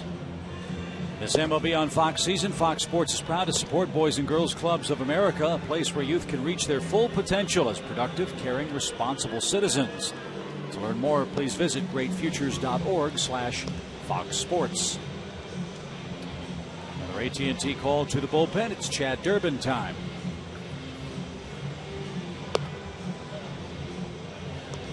He's among the league leaders in this category. 21 of 27 inherited runners stranded. Needs to leave a couple more out there.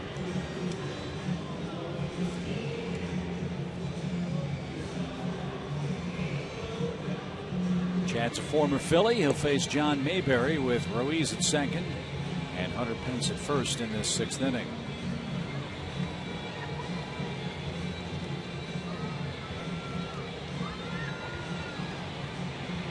Joe said a little while ago, do not give these Phillies hope.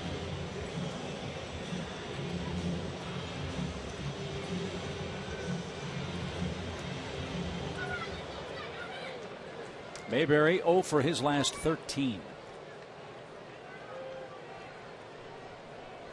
but has done good work as a pinch hitter. Is 6 for 20 with an RBI.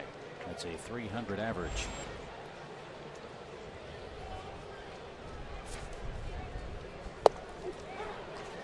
And a quick strike.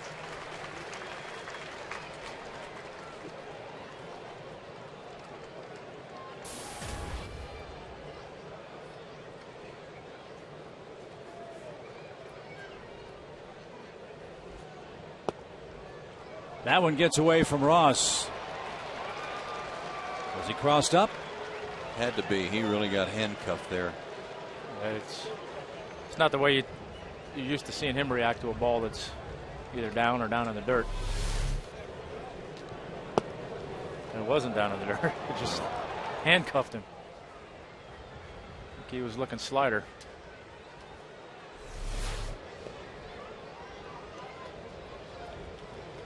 That's a big play.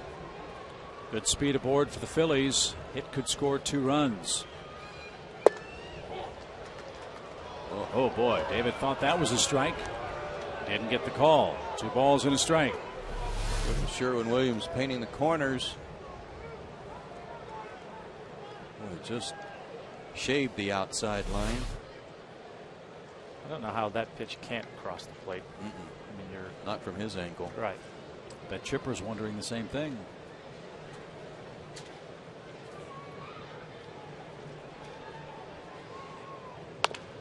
Ground ball to second. Durbin strands 2 more. And Chad will immediately go over to David Ross. Say, my bad. He missed a sign. Fortunately, David knocked it down and no damage done. The Phillies draw a run closer. 3-2 your score.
Georgia, one of the Braves' hometown heroes, being saluted for his service to our great country on this sunny Sunday in Atlanta.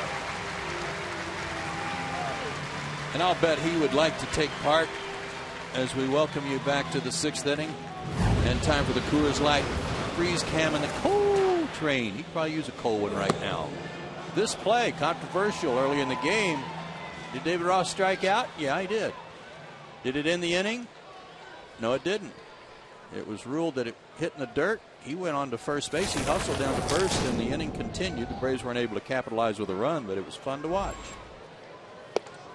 It's a big long rest for Roy Halladay as he goes to work in the 6th inning. With Dan Uggla, David Ross, and Paul Janisch leading things off. Another run or two sure would be nice. Defensive changes for the Phillies. John Mayberry stays in left. Hunter Pence stays in right.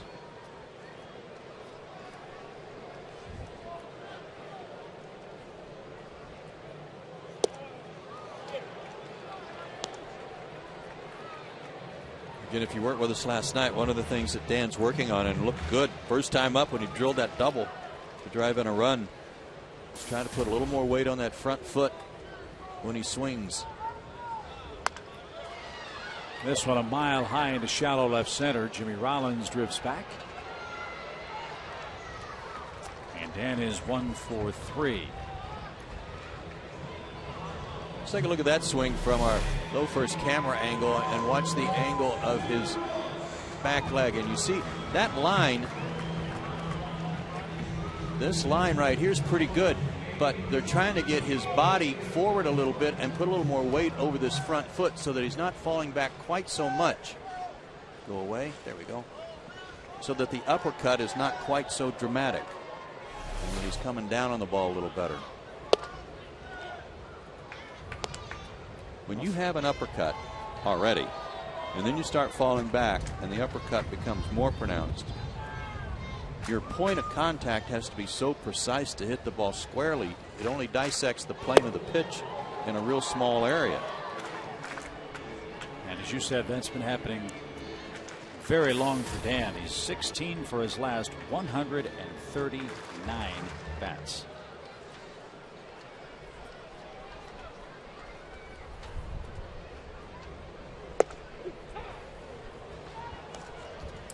That's one of the things you've heard people say this about Albert Pujols repeatedly. His swing stays on plane so long that on the flight of the pitch, the bat is in that arc of the pitch, the line of the pitch, for a long time. Fly ball to right. Hunter Pence near the line, slowing now. Makes the catch. That was ruled in fair territory. 2 outs.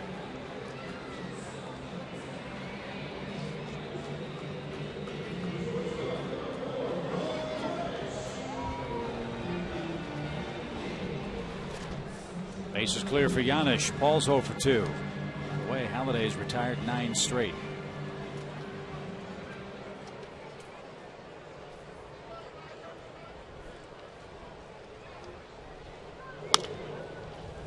Rollins at short. Easy pickup. And Halliday's in a groove through 6 innings, but down a run. 3-2 is your score.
Boy, I say that's 2 fans in 1 right there. Braves up 3-2. First inning. Third batter, Jason Hayward, lights one up and made it 1-0 Atlanta. Dan Uggla with runners aboard drills a double that brings Chipper home, who had singled. And then Chipper rockets one into the seats, leading off the third. 3 runs for Atlanta. But then Shane Victorino, he's going to pest the whole series. A home run to make it 3-1. And just last inning, Carlos Ruiz with a clutch 2-out hit. I believe that's the first hit of the series for the Phillies with runners in scoring position. and made it a 3-2 game.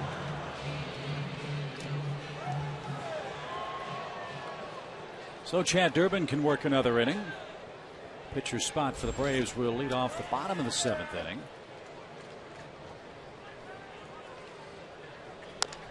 And Kevin Franzen, ground ball, nice pickup, quick throw, and he got his man. Wow, Giannis somehow, some way hung with that ball and retired Franzen for the first time today.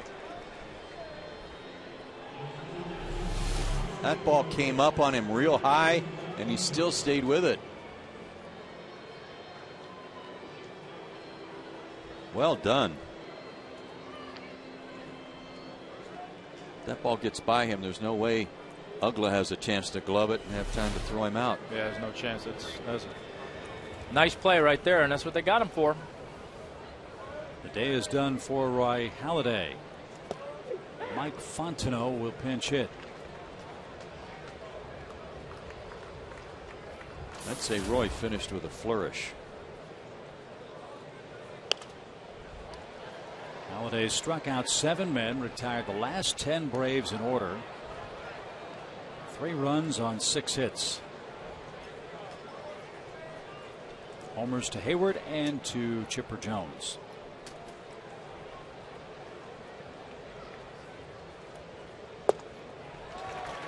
Fontenot is dispatched easily. 3 pitches, 2 outs. The Braves are excited to host the Delta Civil Rights Game again in 2012. Be there as the Braves and Dodgers take the field to celebrate the role Major League Baseball has played in the civil rights movement. Visit Braves.com/civil rights for details or call 800-745-3000 for tickets.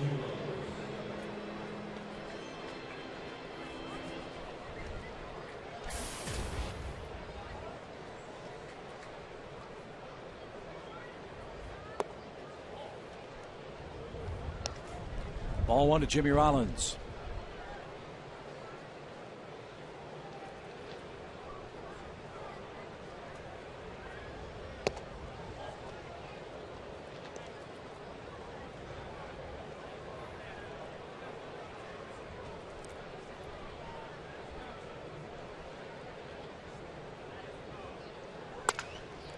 Popped him up. Well, he's been doing that a lot. And Giannis puts the squeeze on that. Durbin, terrific work. Faced 4 hitters, retired them all, and sends this game to the stretch with the Braves ahead by a run.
Here we go, bottom of the 7th inning. Another good ball game between these Eastern rivals, the Braves and Phillies.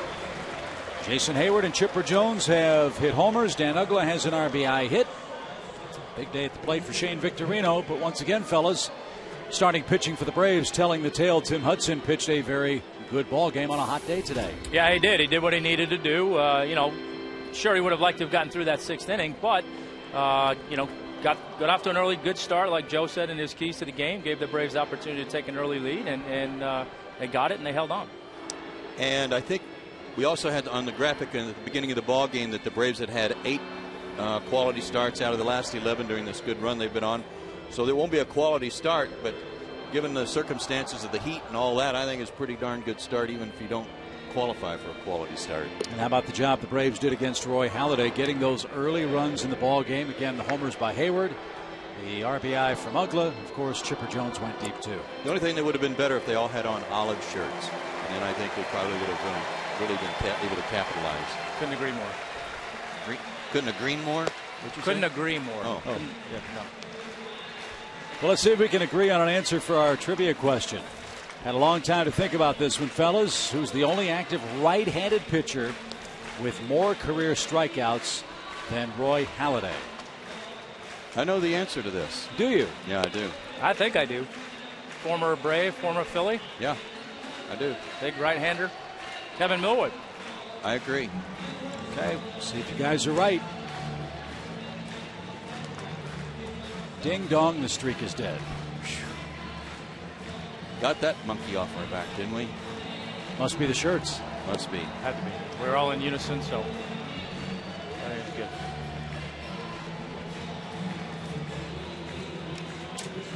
Good work, Kevin Millwood.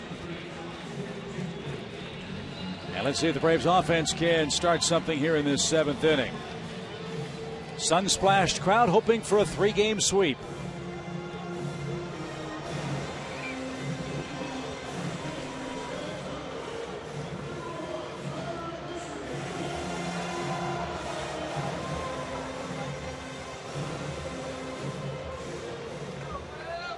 Jake Diekman is on to pitch for the Phillies.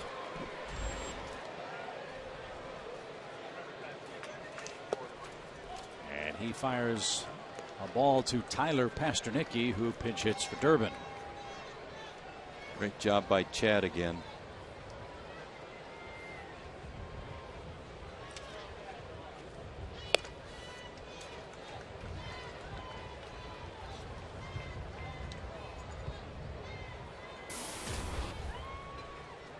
Diekman's been great in Philly and awful on the road. Wild splits for this young left-handed pitcher. 1 earned run in 13 innings and a third at Citizens Bank Ballpark. 10 earned runs in 7 1/3 on the road. Yeah, you could explain that away if it was the other way around. It's kind of deaking him a little bit in. A little bit so far. Citizens Bank.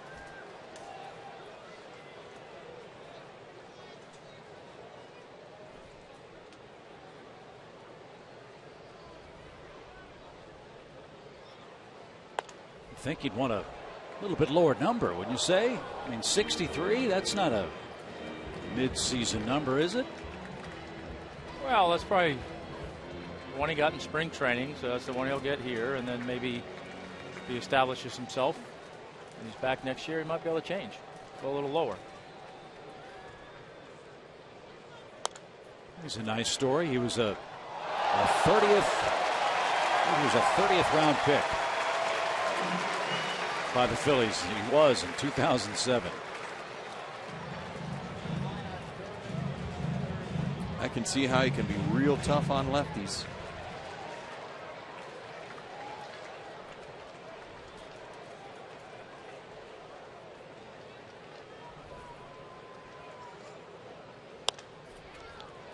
Good battle here with Tyler Pasternicki. And he's throwing 96 miles an hour from that angle, too.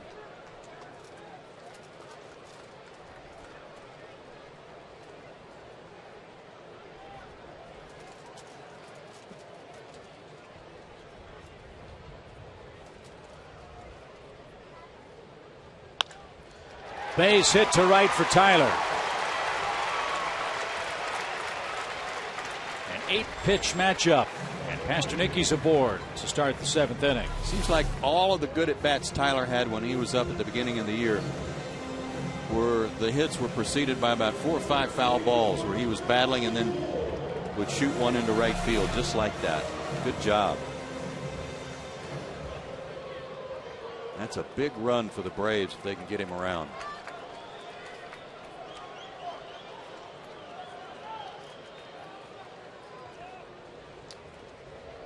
Remember, Tyler was down in the minor leagues for the Braves playing at Gwinnett. He may have run into Diekman a time or two while he was playing at Lehigh Valley. If that's the case, let's see if Pasternicki helped provide a scouting report for the rest of his Braves hitters. Born a bunt, and it's a good one. Ruiz has to hurry to get his man, and he did.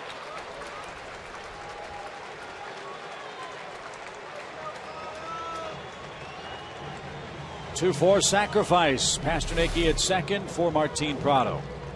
I think the toughest out Roy Halladay had to get in his no-hitter in the postseason was the last one when Brandon Phillips hit that tapper out in front of the plate. The ball kind of rolled up against the bat, and Ruiz made a sensational play, bouncing out from behind the plate. Not a whole lot unlike that one.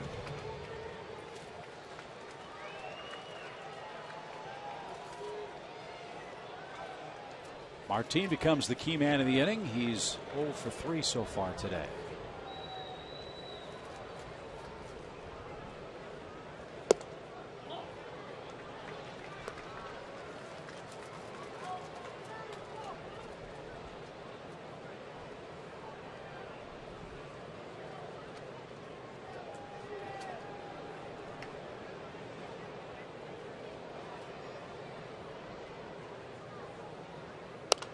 Look out.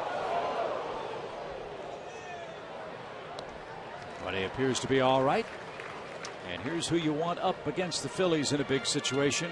Our Georgia Lottery hitting the jackpot. Great numbers across the board. A lot of RBIs and runs in those 50 games.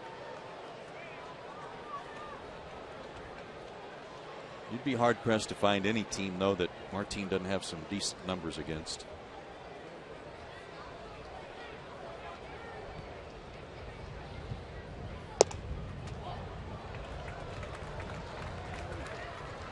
Got a good, accurate arm in center, and you've got in the corners better arms than you had out there before with Pierre and Nix. Both Mayberry and Pence throw better than their two guys that were out there before them.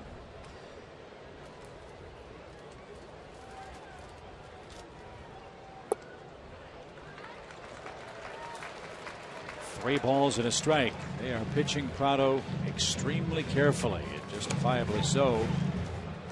Martin has killed left-handed pitching all season long.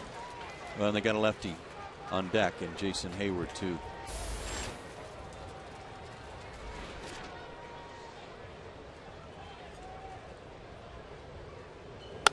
Line drive, center field, base hit. Pasternicki around third is going to be stopped.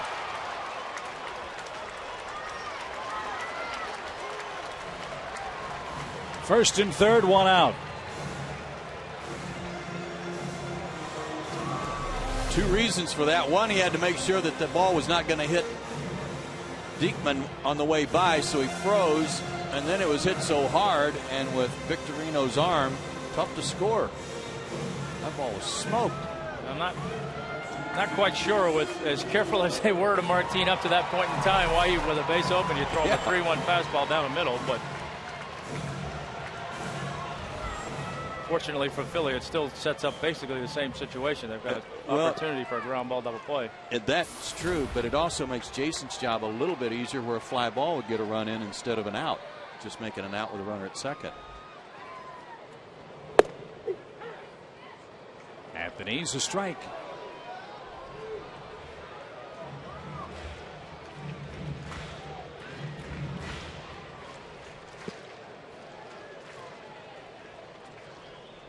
It also gives him a hole on the right side where they've got to hold Martin now instead of playing behind him.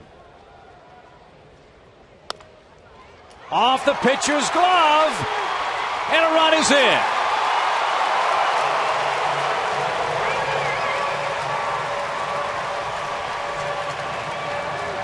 If he doesn't touch it, might have been 2. Instead, it's a 2-run Atlanta lead. Hey, guys, in this series, how many of these little tappers have they botched in this series? A bunch, it seems like, and that's another one right there. As Chip said, if it gets by, it might be a double play. If he fields it, it's definitely a double play. He's already turned his glove side to where he could catch that ball and transition it right into a throw to second base. Instead, doesn't come up with it all, and everybody's safe. So the Braves cash in Pasternicki's leadoff single. And here's Chipper. And that is ruled an error on the pitcher. No RBI. I gave it a hit.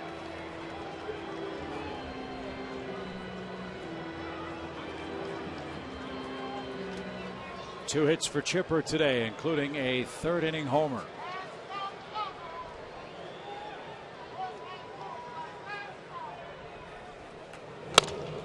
Ground ball slowly right side. Utley bobbles that. Lost his footing. Howard the stretch held on.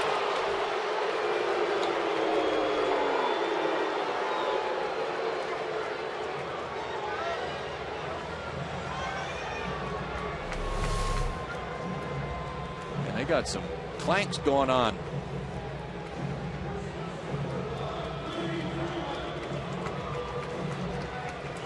Got Chipper by about a half step. And he had slowed down a little bit.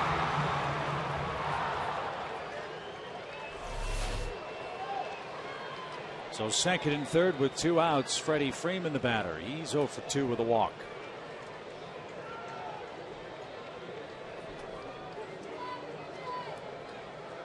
And Diekman's road troubles have continued here in Atlanta.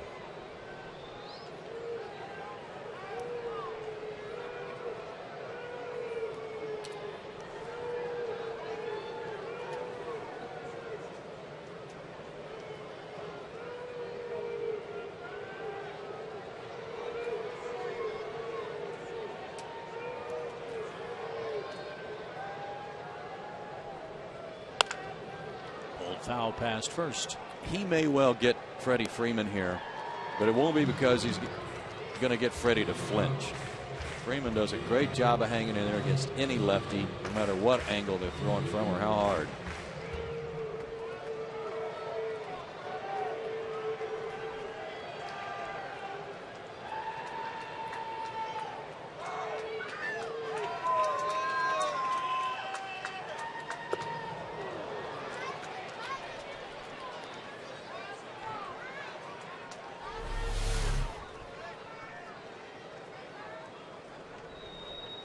Chased a bad one there.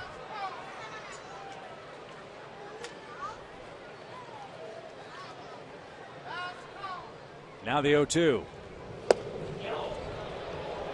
He didn't swing.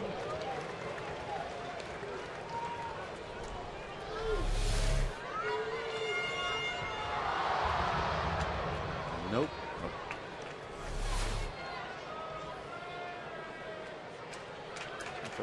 Triple up on that breaking ball or try and sneak a fastball by him. Line drive. Rollins can't get it. Prado scores. Hayward around third. He's going to score. Freeman goes the other way. A huge 2-out hit.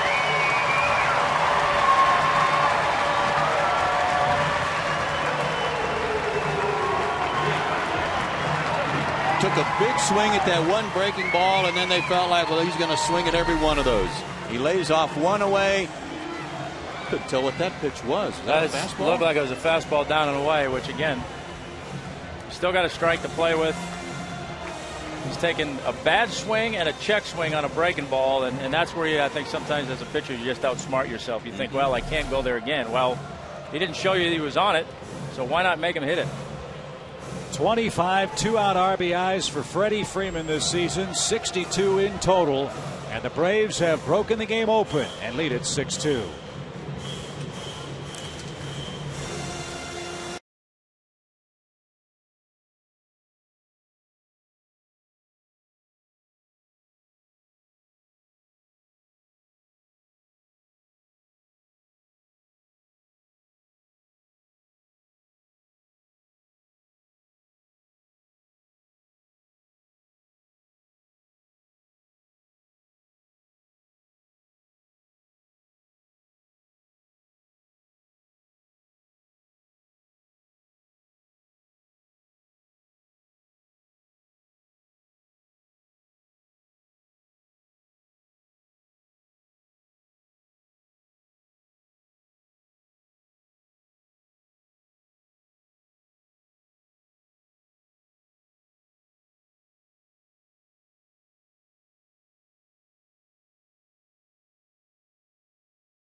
RBIs and a 2-run scoring hit in the 7th inning extends the Braves lead to 6-2.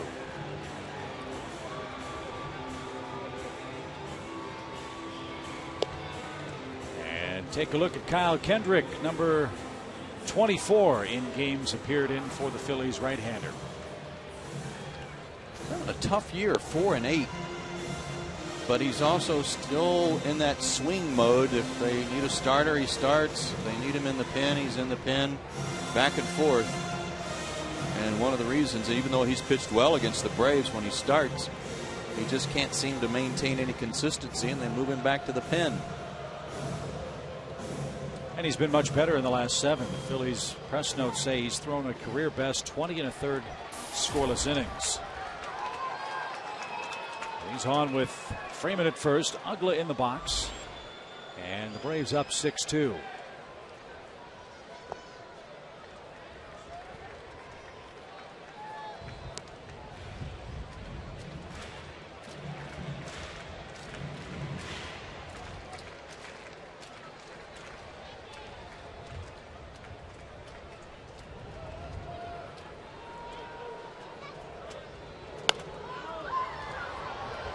Pop up. Howard takes a peek near the tarp and won't have a play. I want to go back to that freeze frame we had on Dan's swing his last time up. Now, if this, my point is if your arc is an uppercut and the plane of the pitch is on something like that, then the point of intersection is a very small spot. Now, if your swing plane is more down on the ball, then your point of intersection with the pitch is much, you're more apt to hit the ball and certainly more apt to stay on top of it. So that's one of the things that Greg Walker's trying to get him to do, is maybe put a little more weight forward so that the plane of the pitch, plane of the swing is flatter. It's the last pitch. That was a little flatter. That was more down on the pitch and not going up to it.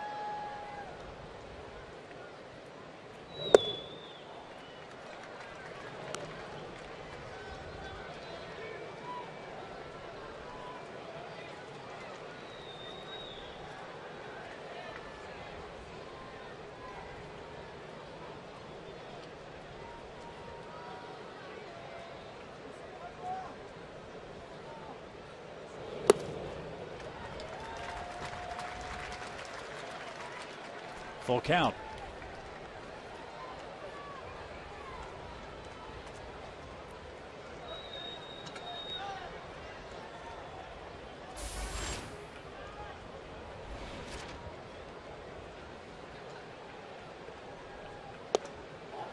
And Ugla has been taking his walks all year. Takes one here in the 7th. The line continues to move for the Braves offense.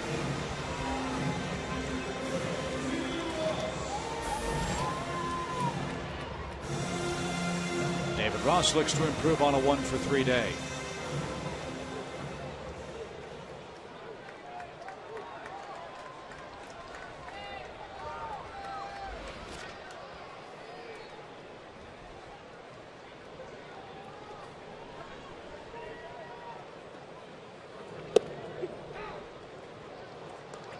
That caught the inside corner. Braves scored 2 in the first, 1 in the third, 3 so far here in the 7th.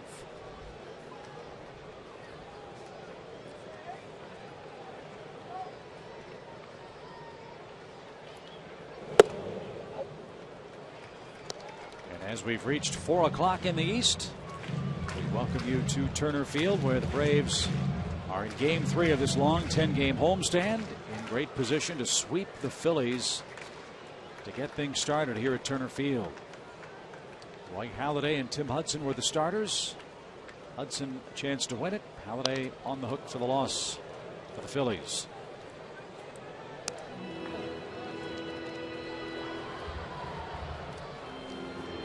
So the Braves were able to get Pasternak on with his clutch pinch hit single. They got him around and then they added to it. Good inning.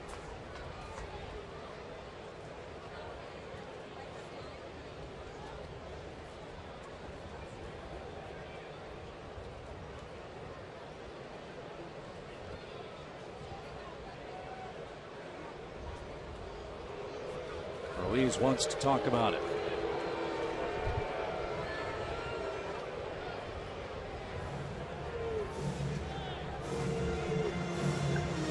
The Marlins are here tomorrow night, 4-game set. And next Friday, Saturday, Sunday, the Braves will face the Astros. Our final look at Houston in the 2012 season, and frankly, probably for quite some while. Yeah. They go to the American League next year.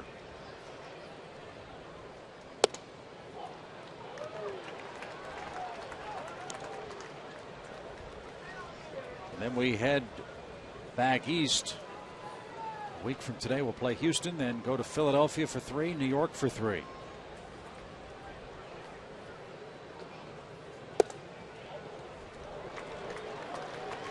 And now Kendrick can't throw a strike. 3-2.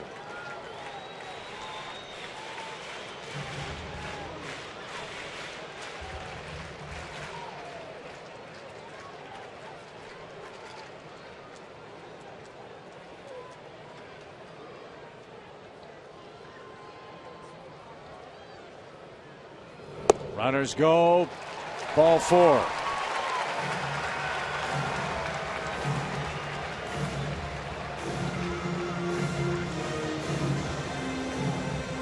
Inconsistent. 35 walks in 88 innings for Kyle Kendrick. How many hits? 94. So 125. That's a lot of base runners. Yeah. Giannis swings the first pitch, pops it up in foul ground, and Ryan Howard is there to make the play. But Atlanta sends 9 men to the plate in the 7th inning. 3 of them score.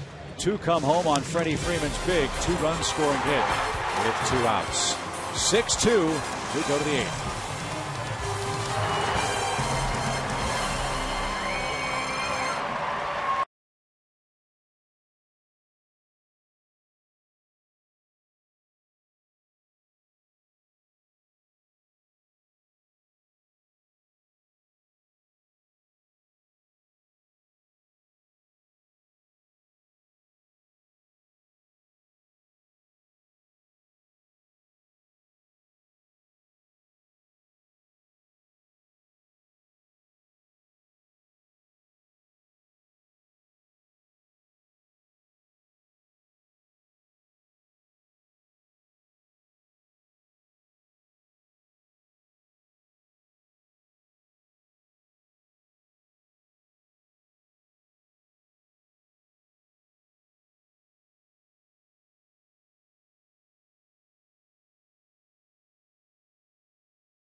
Turner Field, but perhaps bad omen for Chipper Jones. You know that bat that he used to go 5 for 5? He passed Pete Rose for extra base hits, and he just hit his 464th home run with?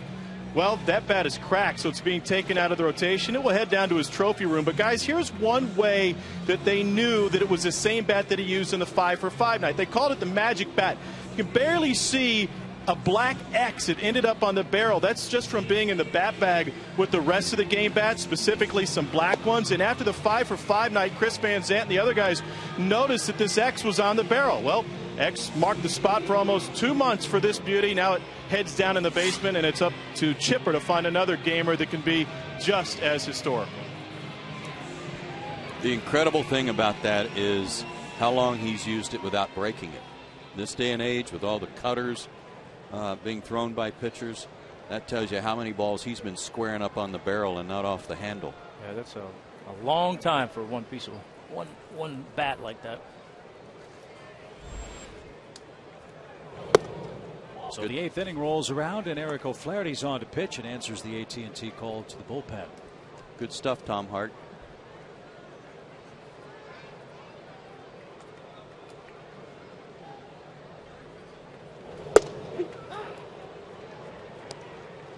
Even count to Shane. He's got a perfect day at the plate so far. Let's see if Eric can continue his good work and end Victorino's 3-for-3 day.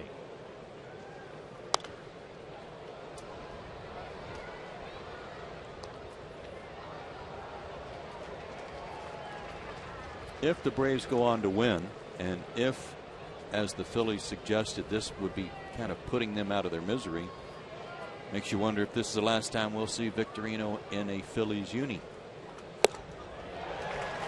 Hope it's the last time we see him today, that's for sure, as he's down on strikes. Yes, again, the Phillies are off tomorrow. They then regroup in Washington, D.C. on Tuesday night for a date with the Nationals. The trading deadline is Tuesday at 4 p.m. Eastern.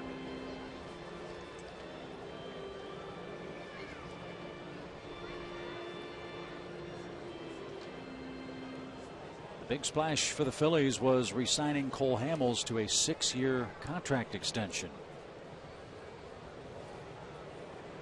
And one would think, fellas, that with Utley and Howard coming back this year from injuries and missing almost half the season each, those two men are going to be better offensively. They're still going to have Halladay, Hamels, and Lee. And that's not a bad way to start. Jimmy Rollins, of course, as well. But a lot of money tied up with some older, still very productive players, but they're pushing that luxury tax threshold.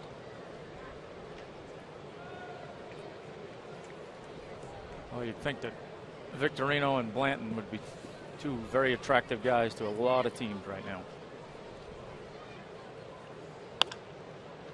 And Blanton, as Joe mentioned last night, has been a very good second half pitcher. And he looked very good last night. Yeah, and how many innings did he go last night? 7. 2 starts before that, he went 8. And he took the loss last night, which now makes him 17-6 in the second half over the last 3 years. Freeman beats Utley. 2 outs. The Braves and Phillies stats are live on FoxSportsSouth.com's Game Connect. Log on now to follow every pitch and see what Braves country is talking about, only on Game Connect.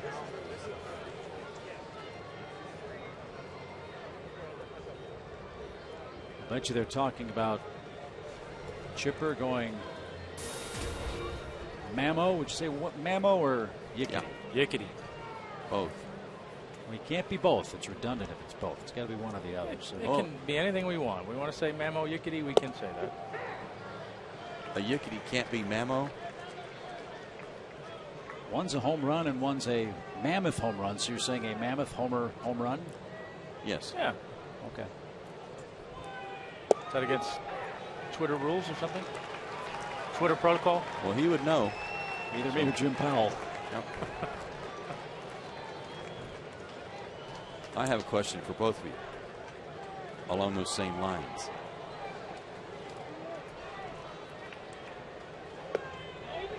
$23,726 here today. Of all the people in the ballpark over the age of 10, what percentage of them have a phone on their person and have used it during the game? About 99.9. I was going to say well into the 90s. And probably a lot of those 10-year-olds too. Yeah. And again, our Chipper translator. That, by the way, is Chipper's Twitter address. And these are some of the Twitter terms that Chipper is using. Really like the one for Juan Francisco, the Roadrunner. And O'Flaherty, a good job again. Ryan Howard's had a miserable time in Atlanta. The Phillies are out in order in the 8th, and the Braves are on their way to a sweep, leading 6-2.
8th inning. It's time, fellas, for our SunTrust solid performance. And that's the Braves' work against the Philadelphia Phillies. They'd been 0-8 up until their last 7 games, and having an opportunity today to make it 7-1 over their last 8 with a win today. So a good turnaround there that needed to happen. And speaking of good turnarounds, the job the Braves are doing now against the Eastern Division, and all of a sudden, fellas, really clicking here at Turner Field. If they finish this one off, they'll move to 3 games over 500 and start this longest homestand, a perfect 3-0. Yeah, they've kind of got things backwards to this point in the year. You want to try and play 500 on the road and take care of business at home, and it's been a little bit reversed up to this point in time. They've been spectacular on the road and hovering at 500 at home, but they're starting to find their groove here a little bit. First a look at Papelbon, 22 for 25 in saves for the Phillies.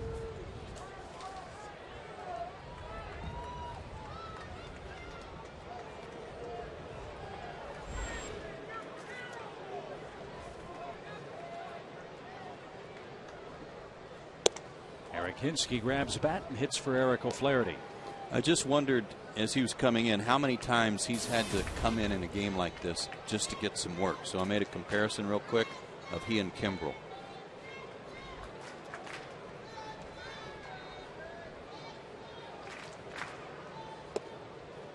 Papelbon has been in 25 save situations. This is his 41st game. So that's 16 games that weren't save opportunities. For Kimbrel, 32 save opportunities out of 40 appearances, so only 8 times in a non-save situation getting some work. Or in a game the Braves really needed to win where he needed to finish it up. So they give this guy big money to come in with a team that's a 5-time National League East champion. And rightfully so, they needed a closer, but he hadn't been able to do what he does best. And I go back to what I said earlier about the struggles of Roy Halladay and Cliff Lee. And Halladay was out for his 42 games. The Phillies really struggled collectively. Lee only has 1 win. It's a lot of innings that get left to this Philly bullpen, and the rest of Major League Baseball really whacked them around. Bases on balls really piling up here in the late innings. Eric draws 1 to start the 8th.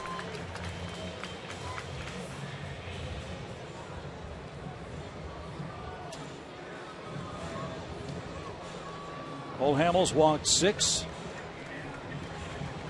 And Jose Costanza will pinch run for Hinske at first.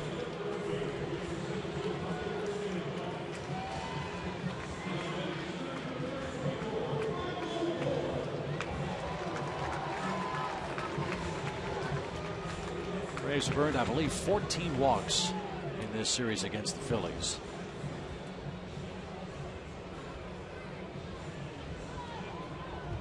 Here's Michael. It's a lot of free opportunities. Yes, it is. That's a bunch from these guys.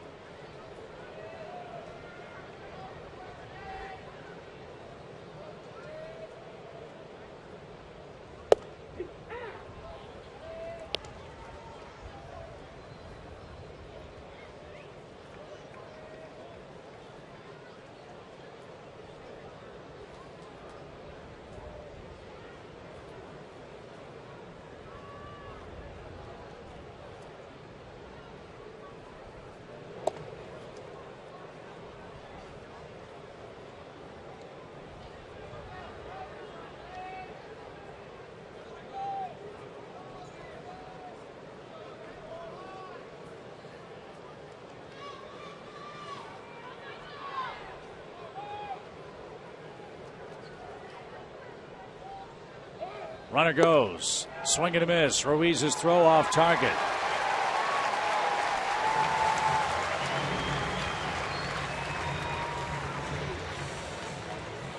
Costanza safely in with a steal. An explosive crossover step for him, too.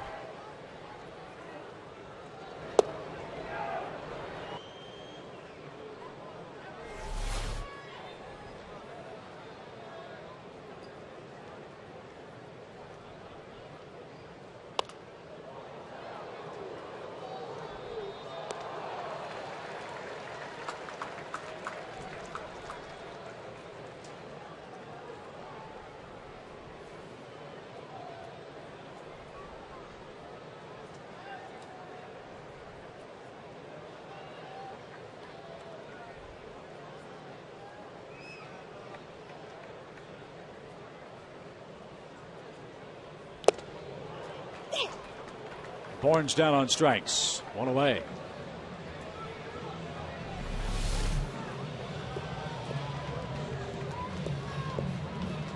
A little off on that one. Nice pitch. That's a straight change or a split, but got a lot of downward movement for that pitch.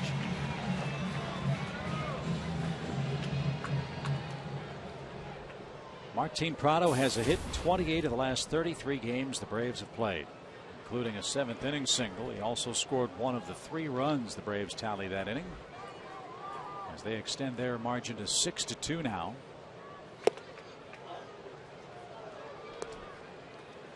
And Papelbon misses high with ball 1. Well, for all the great work that Michael Bourne has done in the leadoff spot, and it's certainly justified, pretty easy to overlook what Martin Prado has done. Bourne has 126 hits. Prado has 119 now. Bourne has scored 69 runs. Prado has scored 55. Both hitting around the same mark. Right around 300. Martin came in at 305. Bourne 297.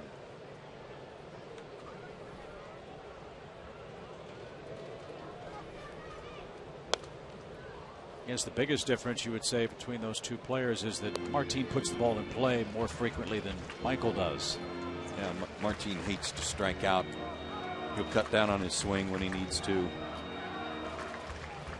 Just 44 strikeouts for Prado and 390 at bats.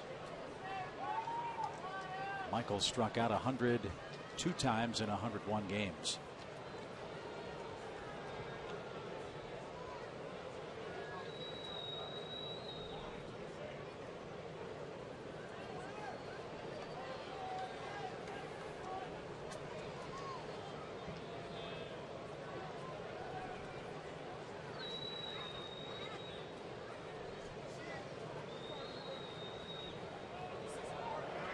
Chance for the Braves perhaps to gain a game in the East. Good news in Milwaukee. The Brewers have just extended their lead to 5-2 in the 6th inning at Miller Park. A Washington loss and a Braves win means the Braves would be 3 behind heading into play tomorrow.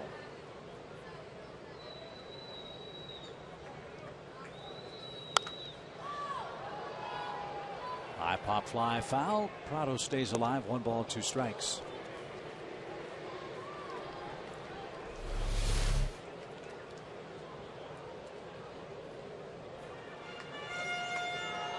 Another off-speed pitch from him. 87, but that's off-speed for him.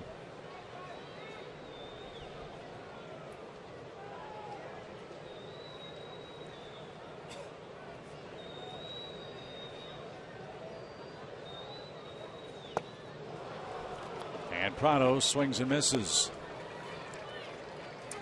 Back-to-back strikeouts for Papelbon. 2 outs. Pretty nasty pitch right there. Follow up a change up with a 79 mile an hour slider, curveball, whatever it was. But that's tough for a hitter to cover when you got 92, 93 on the top end and 78, 79 on the low end. That's a lot of velocities in between to cover.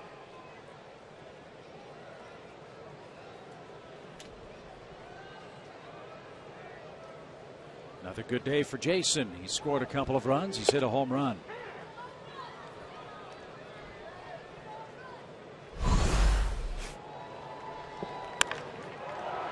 First pitch ambush too.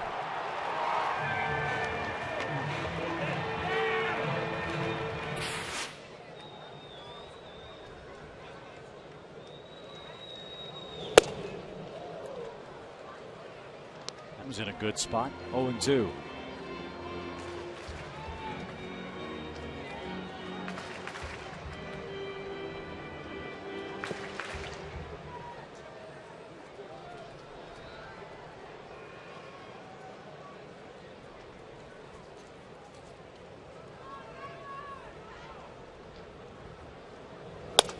Line drive left. And a diving play out there by Mayberry. Beautiful catch. And that retires the side. Jonathan Papelbon works a scoreless bottom of the 8th inning. The Braves need 3 outs for a 3-game sweep over the Phillies. It's a 6-2 score.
To finish off the Phillies, and we're also anxious to see the return of shortstop Andrelton Simmons, who was injured the final game of the first half in Philadelphia in that series win. John Carlton wants to know what the latest is, so we went right to the source. How is Andrelton Simmons working his way back to the lineup?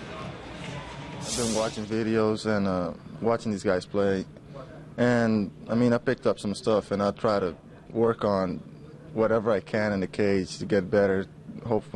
Try not to let days go by without doing anything. I'm trying to get better, even though it's just one hand. Guy Simmons just changed cast a couple of days ago, have an x-ray midweek to check it once again. Freddie Gonzalez says they still anticipate 6 weeks since the injury, which would put him for an August 19th return, give or take a few days, and that will include some time in the minors for a rehab assignment. Chip? Thank you, Tom. Good work. As we head to the 9th inning, Carlos Ruiz, Hunter Pence, and John Mayberry will face Christian Martinez. That'll give Andrelton time that last month to get finely tuned for the postseason. Yeah, and that's something, I talked to Jim Lovell a little bit today about that, and that's something these guys are going to be really cautious with, because, you think about it, as much as you want to get him back out there, his timetable is really tight, and if he goes out there and gets going a little bit too soon and re-injures that thing, he's not going to have any time on the back end to recover. So they're going to be as cautious as they can be to make sure that when he is back, they've got him for the rest of the season and he doesn't have any setbacks. Tom said August 19th would be the earliest that he could be back, and that includes the rehab. Well, if that's the case and he is able to come back, his timing could be perfect, because August 20th, the Braves open up a series at Washington with the Nationals. He made his debut there and makes his comeback there.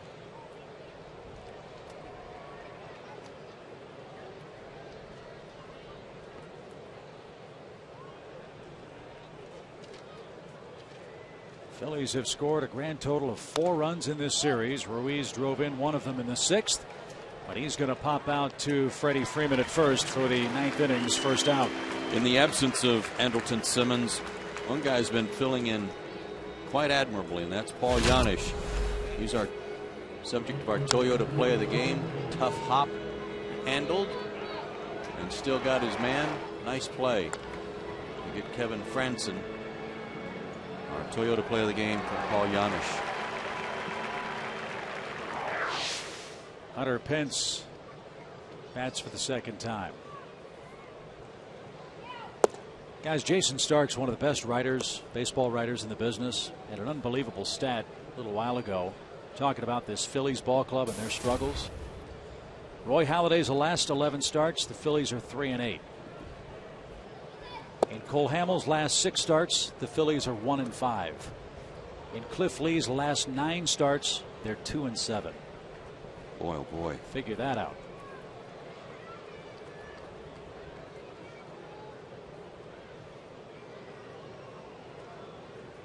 And today the Braves got 3 early runs off Halladay, and Tim Hudson and the Braves bullpen has made that stand up. Of course, the Braves broke it open in the 7th with a 3-spot. Hard to have swagger when you're 15.5 out, but they don't seem to have that anymore. They don't seem to have that zip that you always expect to see from this team when they take the field and pretty much let you know right away that we're here to pound you. Just doesn't appear to be there. Not this year. In the air to center. Bourne broke back. Now comes charging in. Can't get there in time. And Pence is aboard with 1 out.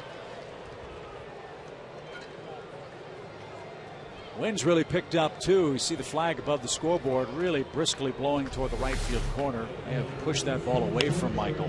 Did Jason have a play on this? He pulled up a little bit. Yeah, he did. I'm not sure that he did have a play, but he pulled up out of respect for Michael, who may have been calling it. Yeah.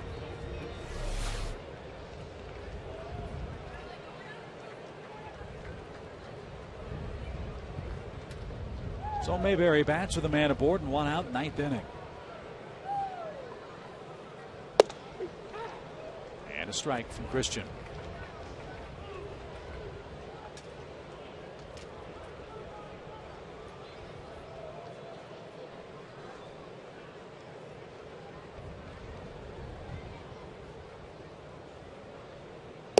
This guy had the key at bat of the game. Pinch hitting in the 6th. Phillies had a run in. It was a 3-2 game, and runners at second and third and 2 out. Chad Durbin got him to ground out to end the inning.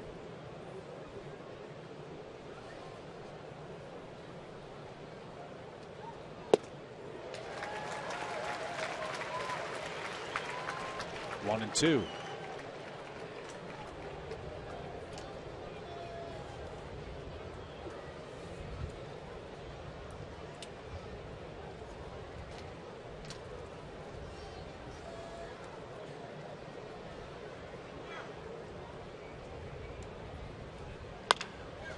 Double play ball. There's 1. There's 2. How sweep it is. The Braves beat the Phillies 6-2. Your final score.